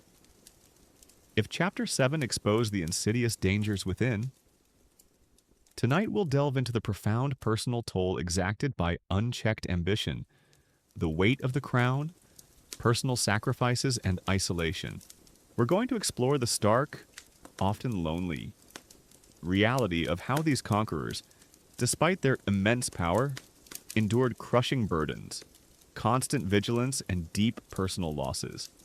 Contemplating how individuals, even at the pinnacle of their dominion, face the chilling prospect of profound isolation, the erosion of personal relationships, and the relentless pressure of maintaining an empire, transforming every triumph into a new responsibility, and every moment of peace into an opportunity for further plotting, and revealing a chilling truth that in these ancient times, the pursuit of ultimate power often led down dark, morally ambiguous paths, making every lonely decision a testament to their desperate desire for control, and every lost personal connection a silent, disturbing promise of deeper, more profound human degradation.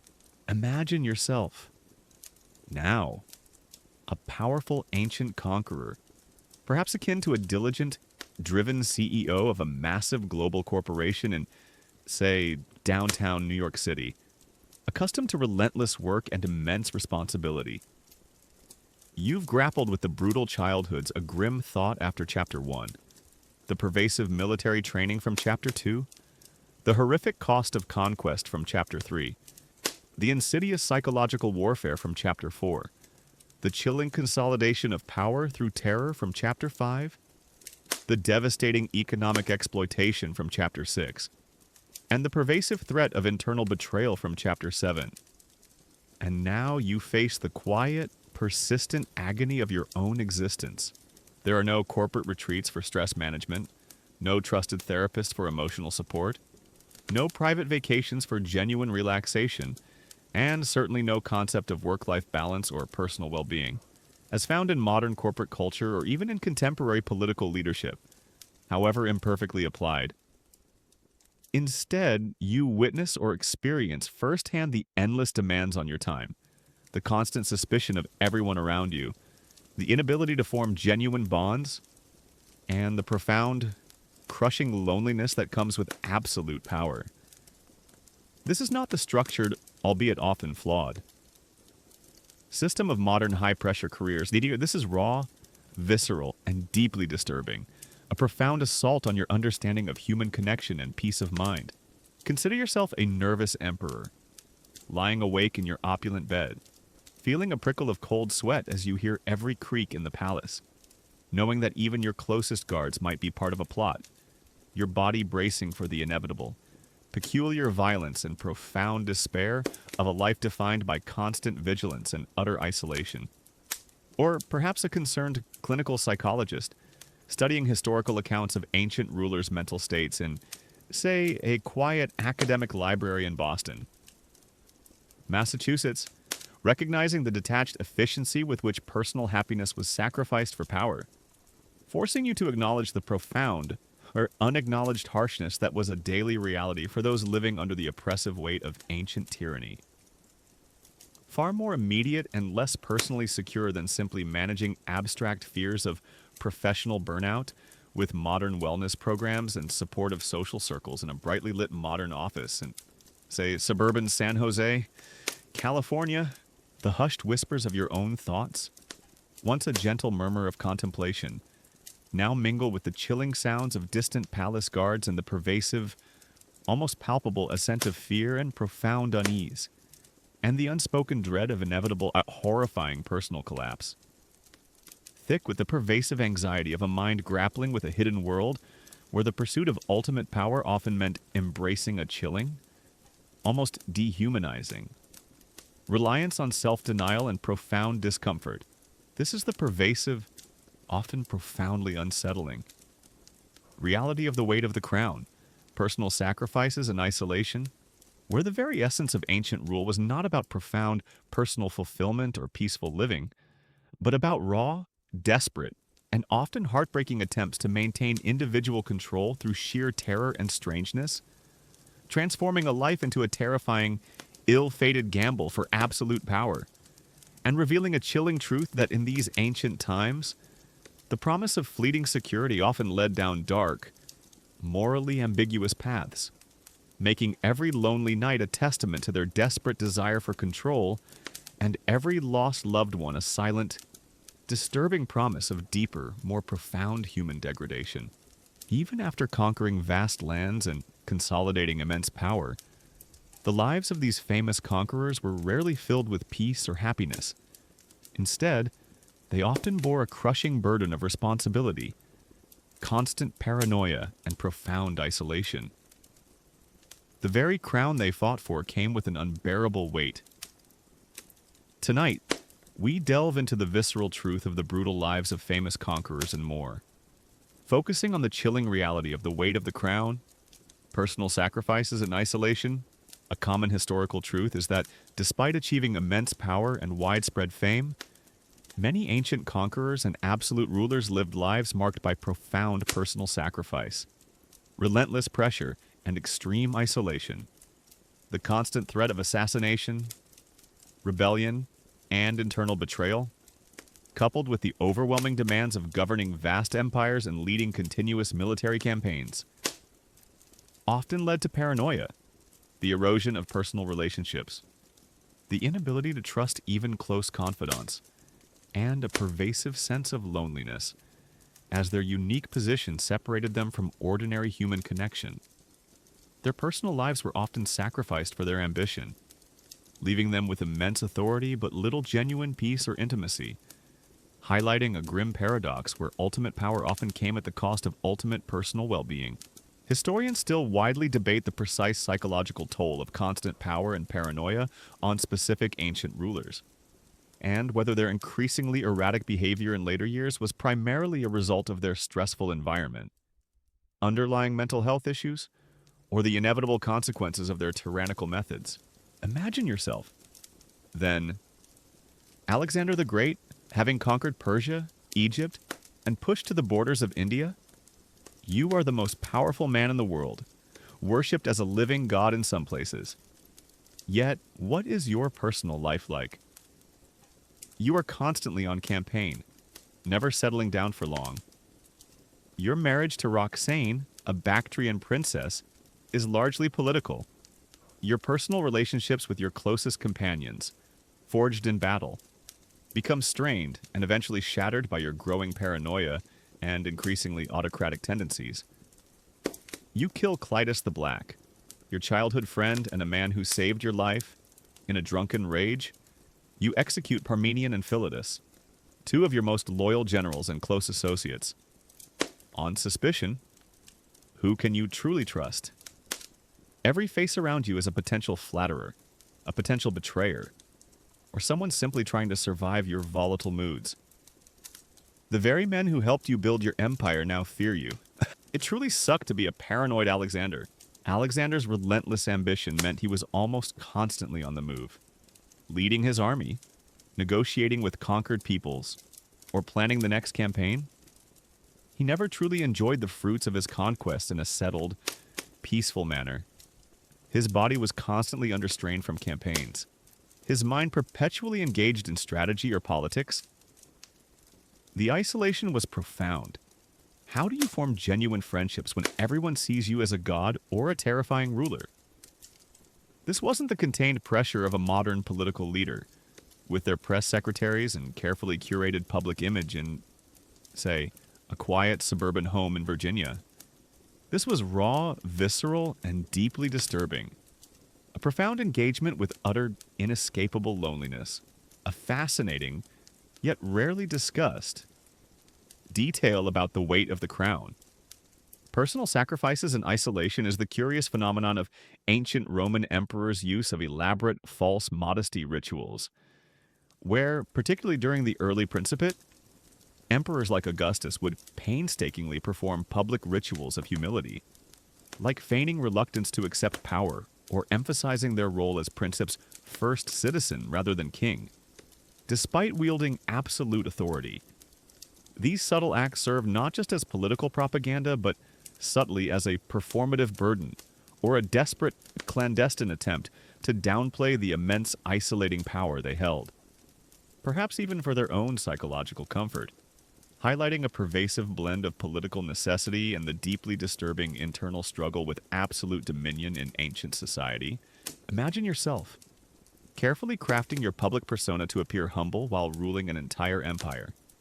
A deeply personal and often overlooked detail of the hidden pressures they faced daily. It truly sucked to have to pretend to be humble. Consider the life of a Roman emperor. While they held supreme power, their reigns were often short and brutal. Many lived in constant fear of assassination, knowing that their own Praetorian Guard, their closest advisors, or even their family members could turn against them. Emperors like Tiberius, consumed by paranoia, retreated to the island of Capri, ruling from afar, increasingly isolated and distrustful of everyone. Even those who started with noble intentions could be warped by the immense pressure and pervasive fear of their position.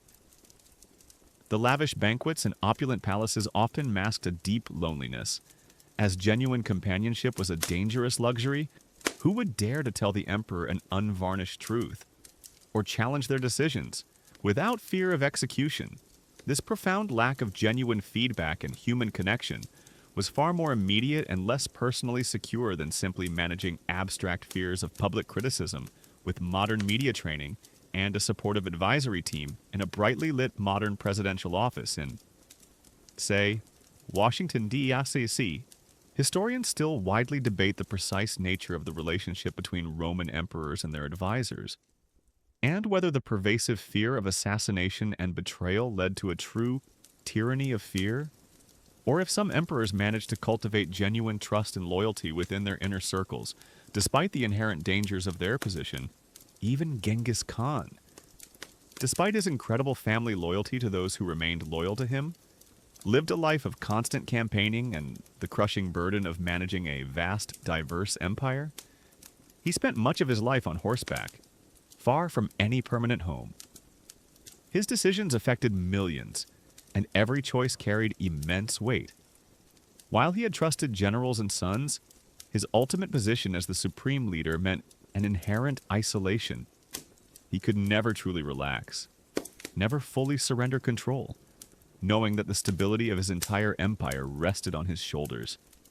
The relentless pace, the constant vigilance, the burden of being the ultimate decision-maker for such a vast, brutal enterprise, it would wear down even the strongest spirit. It truly sucked to never truly retire. The personal sacrifices were immense loss of privacy. The inability to form deep, trusting relationships, the constant threat of violence, and the burden of countless lives on their conscience, if they even had one. Many died violently, and even those who did not often lived out their days in a state of hypervigilance and profound loneliness. They were surrounded by people, but utterly alone at the top. The crown, in essence, became a golden cage, offering immense power but costing them their humanity and their peace of mind.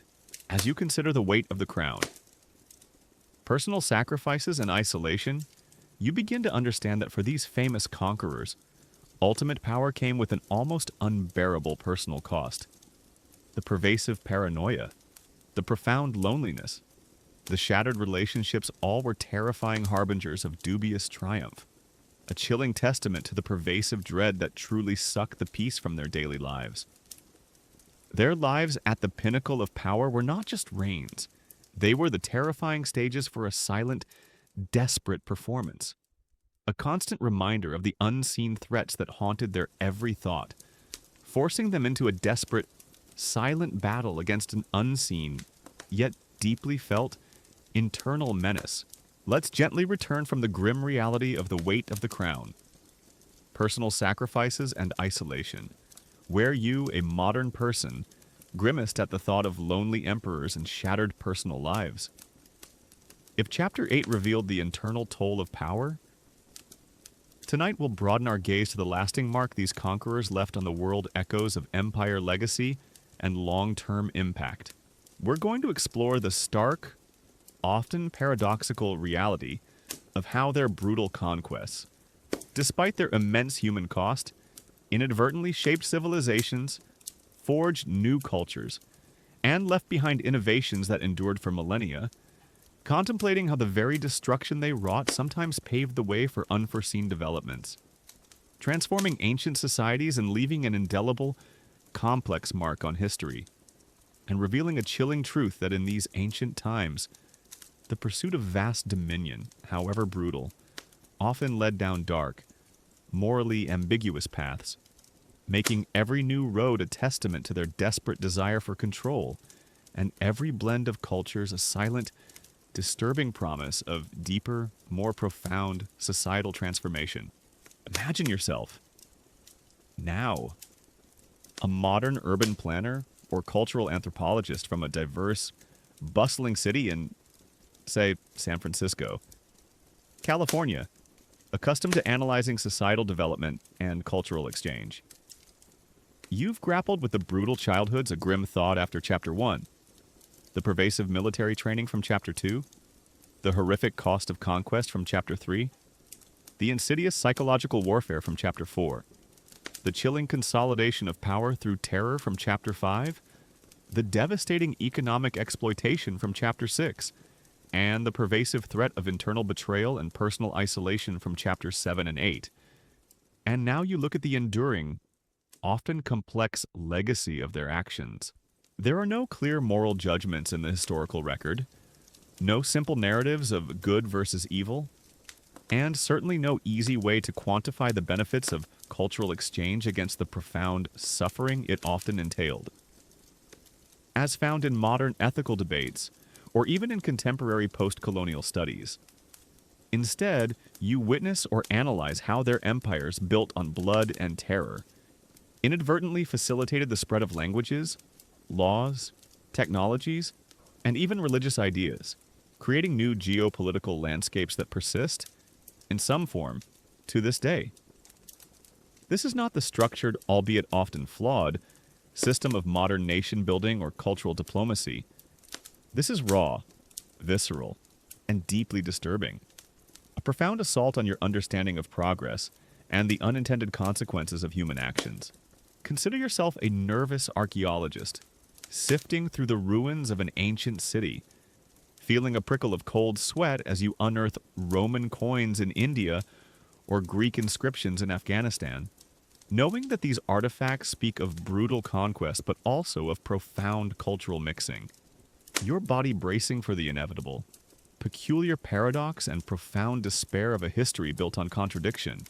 Or perhaps a concerned linguist, tracing the surprising influences of Latin or Turkic languages across vast regions, recognizing the detached efficiency with which conquest spread new forms of communication, forcing you to acknowledge the profound, unacknowledged harshness that was a daily reality for those living under the oppressive weight of ancient empires.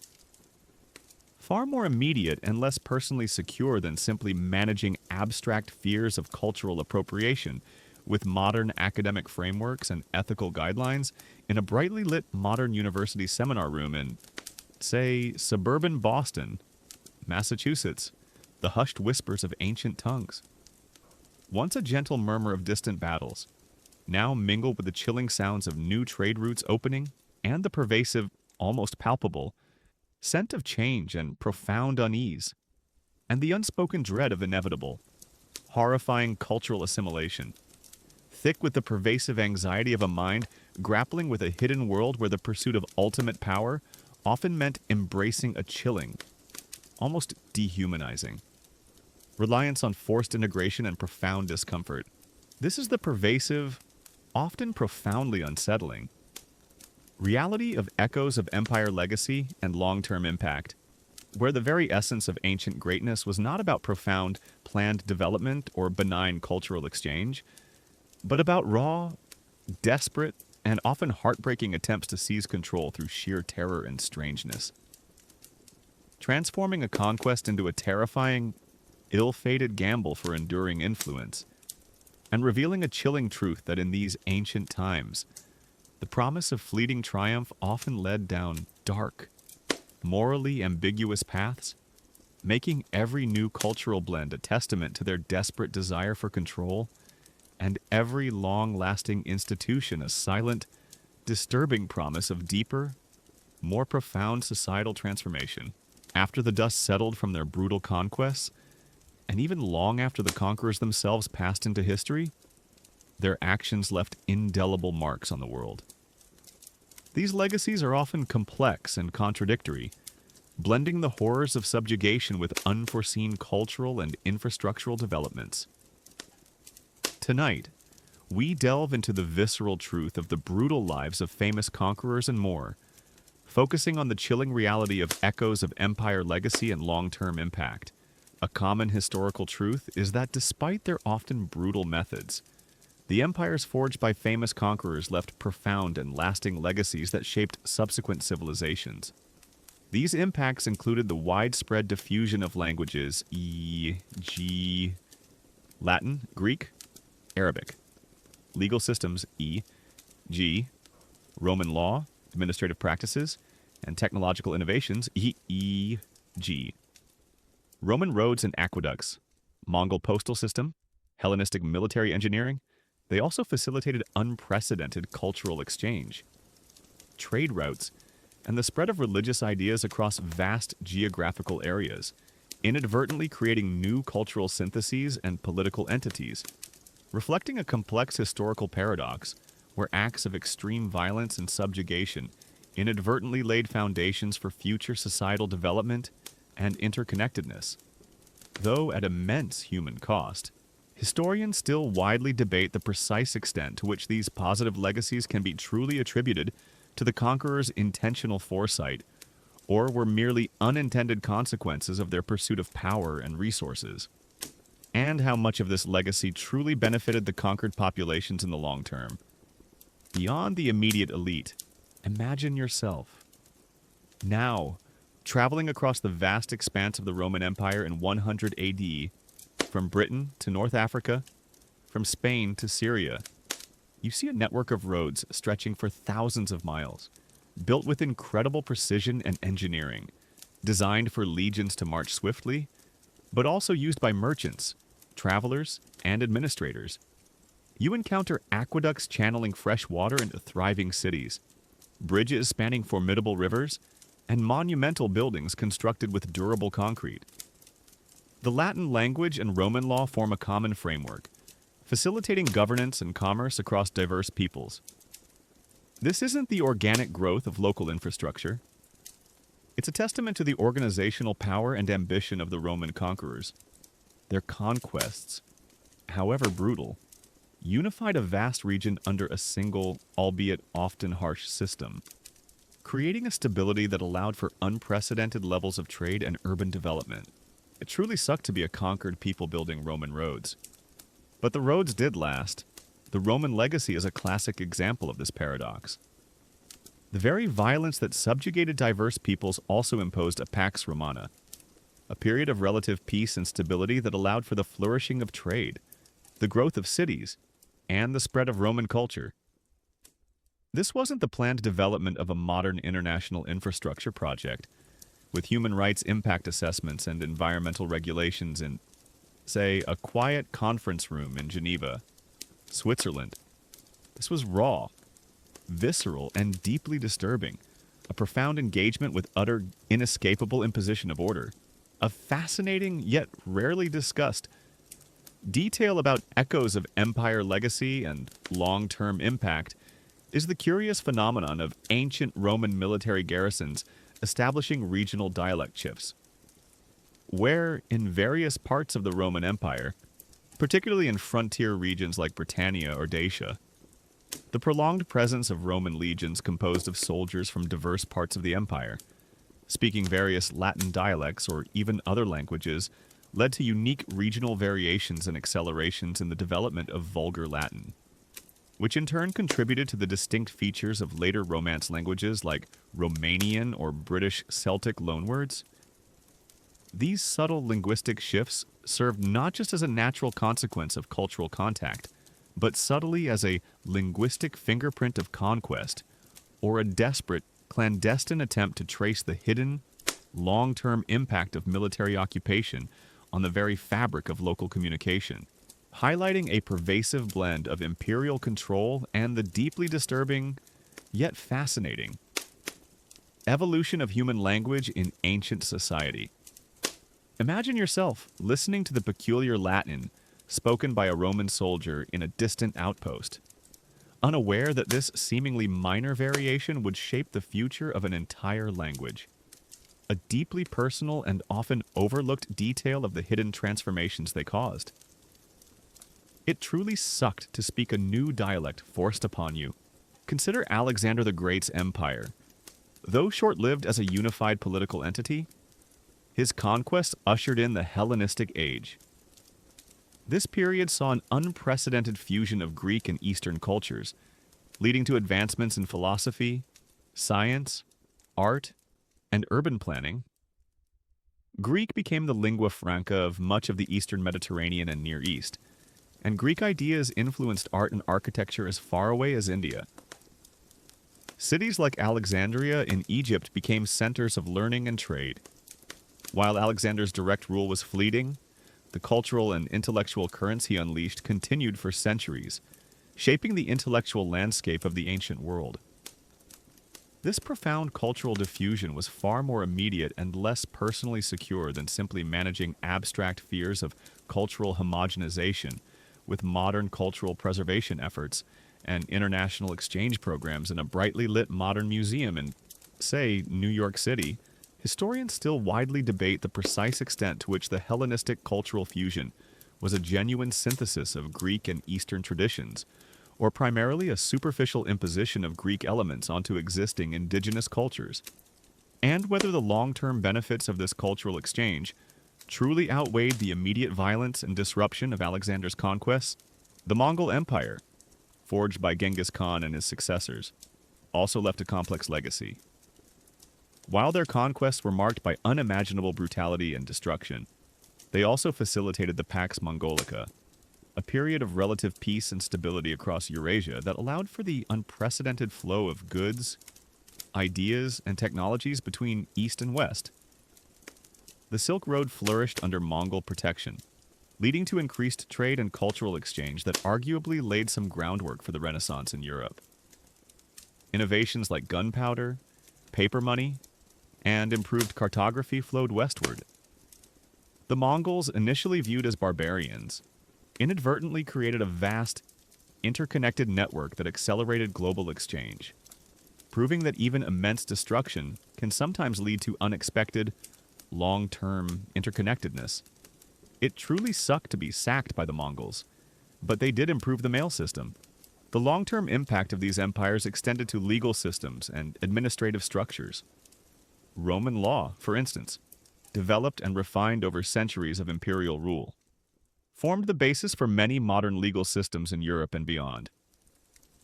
The administrative efficiency of empires like the Roman or Persian provided models for governance that were adapted and adopted by later states. Even the very concept of a vast, centralized empire, with its accompanying bureaucracy and infrastructure, became a template for future rulers. However, it's crucial to remember that these positive legacies came at an immense and often horrifying cost. The roads were built with forced labor, the cultural exchange often occurred under the shadow of oppression, and the stability was maintained by brutal terror. The long-term impacts are not a justification for the initial brutality, but rather a complex, uncomfortable truth about the convoluted path of human history. They are a testament to the unintended consequences of human action, where destruction and creation can often be inextricably linked. As you consider echoes of empire legacy and long-term impact, you begin to understand that for these famous conquerors, their destructive ambitions reverberated through history in unexpected ways. The sprawling roads, the new languages, the fused cultures all were terrifying harbingers of dubious progress, a chilling testament to the pervasive dread that truly sucked the peace from their daily lives. Their empires were not just fleeting conquests, they were the terrifying stages for a silent, desperate performance, a constant reminder of the unseen forces that haunted their every command, forcing them into a desperate, silent battle against an unseen, yet deeply felt, historical momentum. Let's gently return from the grim reality of echoes of empire legacy and long-term impact. Where you, a modern person, grimaced at the thought of Roman roads built by forced labor, or the cultural mixing under the shadow of Mongol terror. If Chapter 9 explored the complex and often paradoxical legacies of ancient conquests, tonight we'll bring our grim historical journey to a reflective close. We'll connect the profound suffering and terrifying realities of their brutal lives to a modern appreciation for the astonishing comfort, safety, and ethical clarity we now possess regarding leadership and governance. Modern reflections. Leadership and legacy today. We're going to explore the stark, often humbling, reality of how far we've come in terms of human rights, ethical leadership, and the very concept of societal well-being, contemplating how the extreme efforts and profound despair endured by those who faced brutal conquerors underscore the immense value of the peace and dignity we often take for granted with every democratic institution, transforming their tragic struggles into a poignant reminder that even the most brutal chapters of human history can eventually yield to the quiet triumph of scientific understanding and societal evolution, and revealing a chilling truth that the ultimate lesson from the disturbing lives of ancient conquerors might just be the universal human need for dignity, for justice, and for the profound, unshakable right to live a life unburdened by preventable terror, making every moment of modern legal process a testament to our collective progress and every protected right a silent triumph over the archaic, terrifying shadows of the past. Imagine yourself now, a modern individual, perhaps sitting in a comfortable armchair in your living room in, say, suburban Austin, Texas, the soft glow of a reading lamp illuminating a book on ethical leadership or international relations. You are safe, secure, and preparing for the deep, restorative satisfaction of living in a society that, however imperfectly, strives for human rights, democratic principles, and peaceful coexistence rather than raw power and unchecked ambition. This is not the exhausted collapse of someone who has just barely survived a Mongol massacre, nor the constant internal battle with the fear of being purged by a paranoid emperor. This is profound peace, a luxury purchased by centuries of philosophical debate, legal reform, public advocacy, and the slow, arduous process of building societies founded on human rights and due process, a luxury denied to countless individuals for generations. Consider yourself a contemplative individual, reflecting on the vast chasm between the agonizing, perilous experience of ancient tyranny and the almost effortless comfort you now experience during a routine evening. Recognizing that their suffering inadvertently paved the way for the very tranquility and security you now possess. Illustrating the profound historical journey from brutal primitivism to genuine, compassionate understanding of leadership and human dignity, or perhaps a dreaming mind, wandering through the vast landscapes of human history, understanding that the ancient, obsessive pursuit of absolute power, however misguided its early methods, was a necessary, if terrifying, step on humanity's long path toward genuine understanding of both human psychology and societal governance, which now allows for the quiet contemplation and secure legal protections that were once impossible. Far more immediate and less personally secure than simply analyzing a historical timeline of leadership theories in a quiet, abstract academic setting in, say, a pristine university library in Washington, D.C. The gentle whispers of your own satisfied sigh, once a simple biological function, now seem imbued with a subtle, profound resonance of historical struggle and enduring human ingenuity. Thick with the silent echoes of those whose lives were defined by constant external and internal battles against an incomprehensible, often merciless world.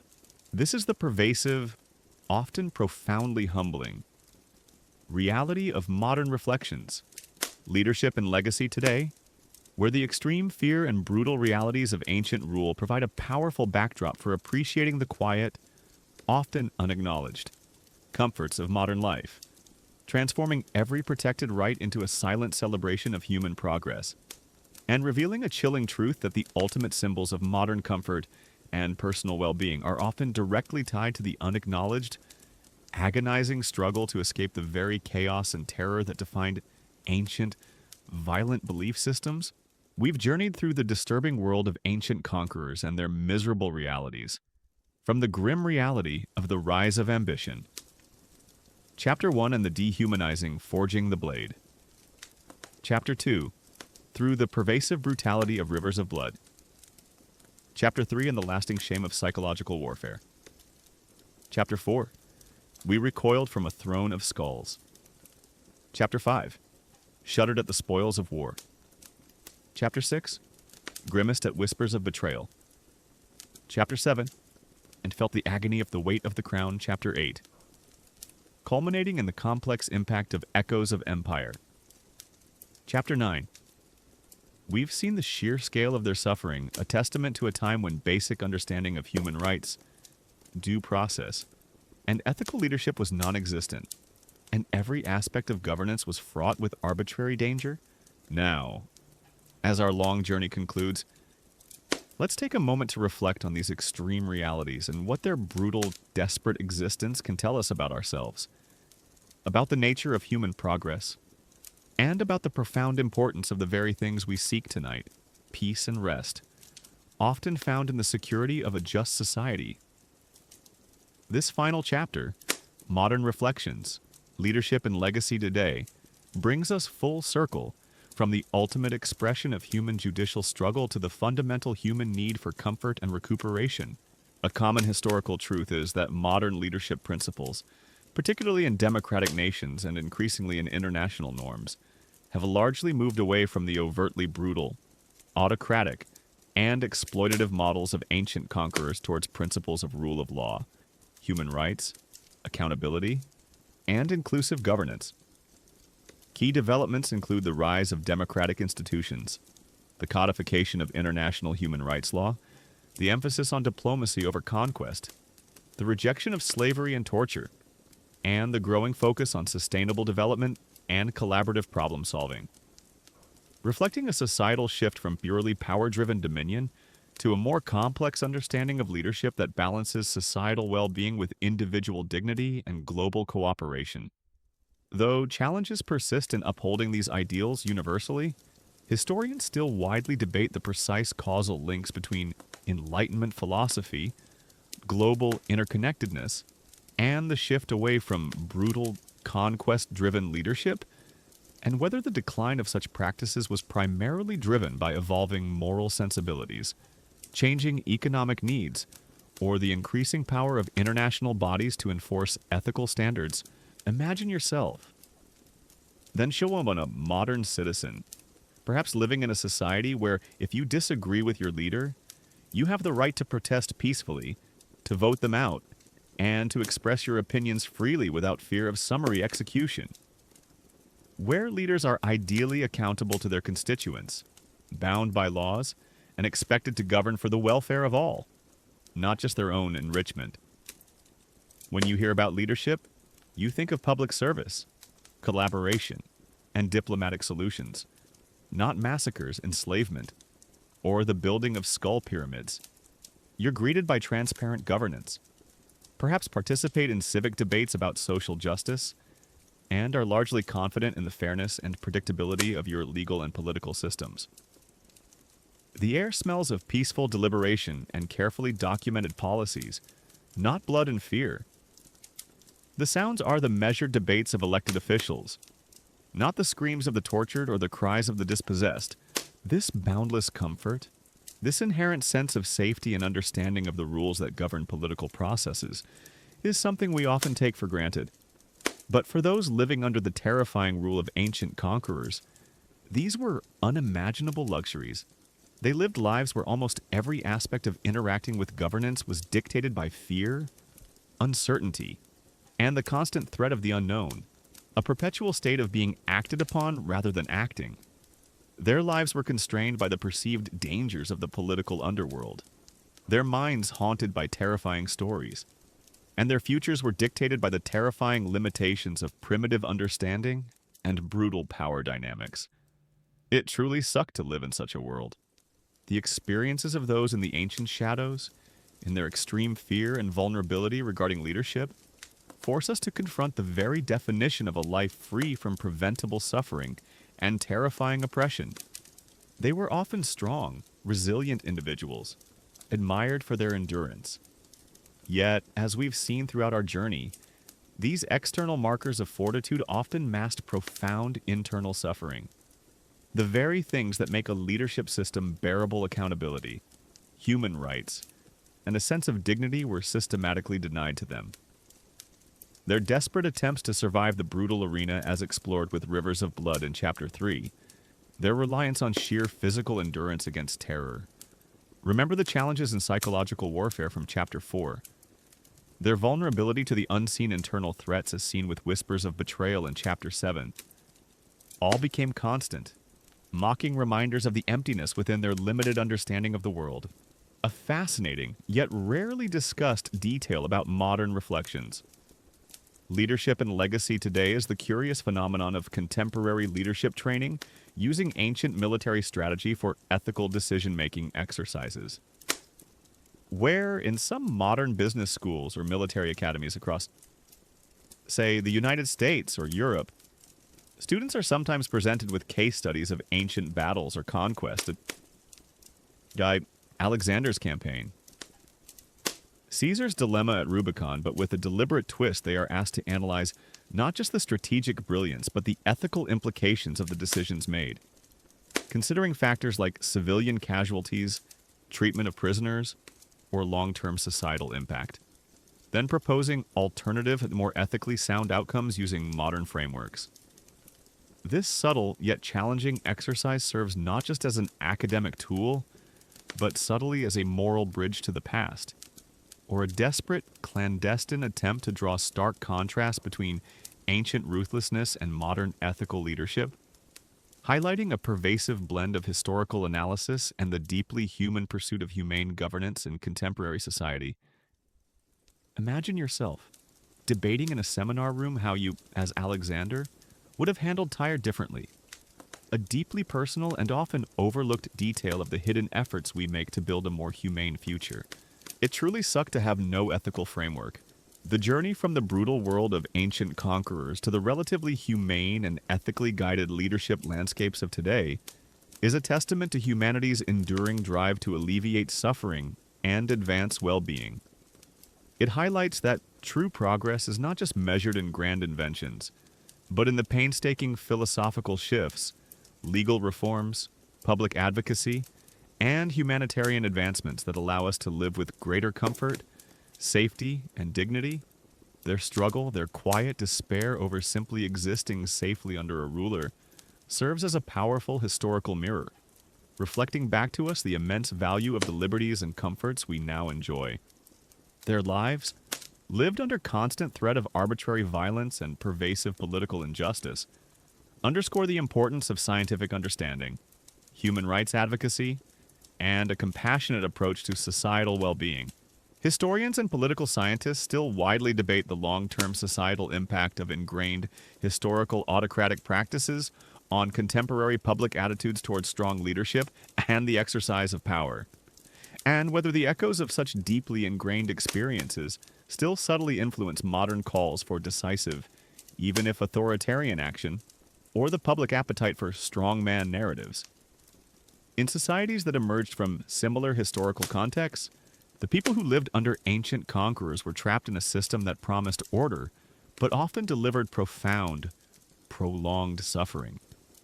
Their existence was a perpetual battle for comfort and understanding under leadership, ultimately ending with their bodies marked by hardship, their lives often diminished by chronic fear and internal torment. They were living, breathing examples of how a lack of established scientific knowledge, coupled with a rudimentary worldview, could utterly dehumanize the simple act of living under governance. So, as we finally conclude our journey into the disturbing lives of ancient conquerors and their miserable realities, their ambitions, their challenges, their quiet suffering, let their extreme experiences serve as a poignant backdrop against which to truly appreciate your own moment of peace.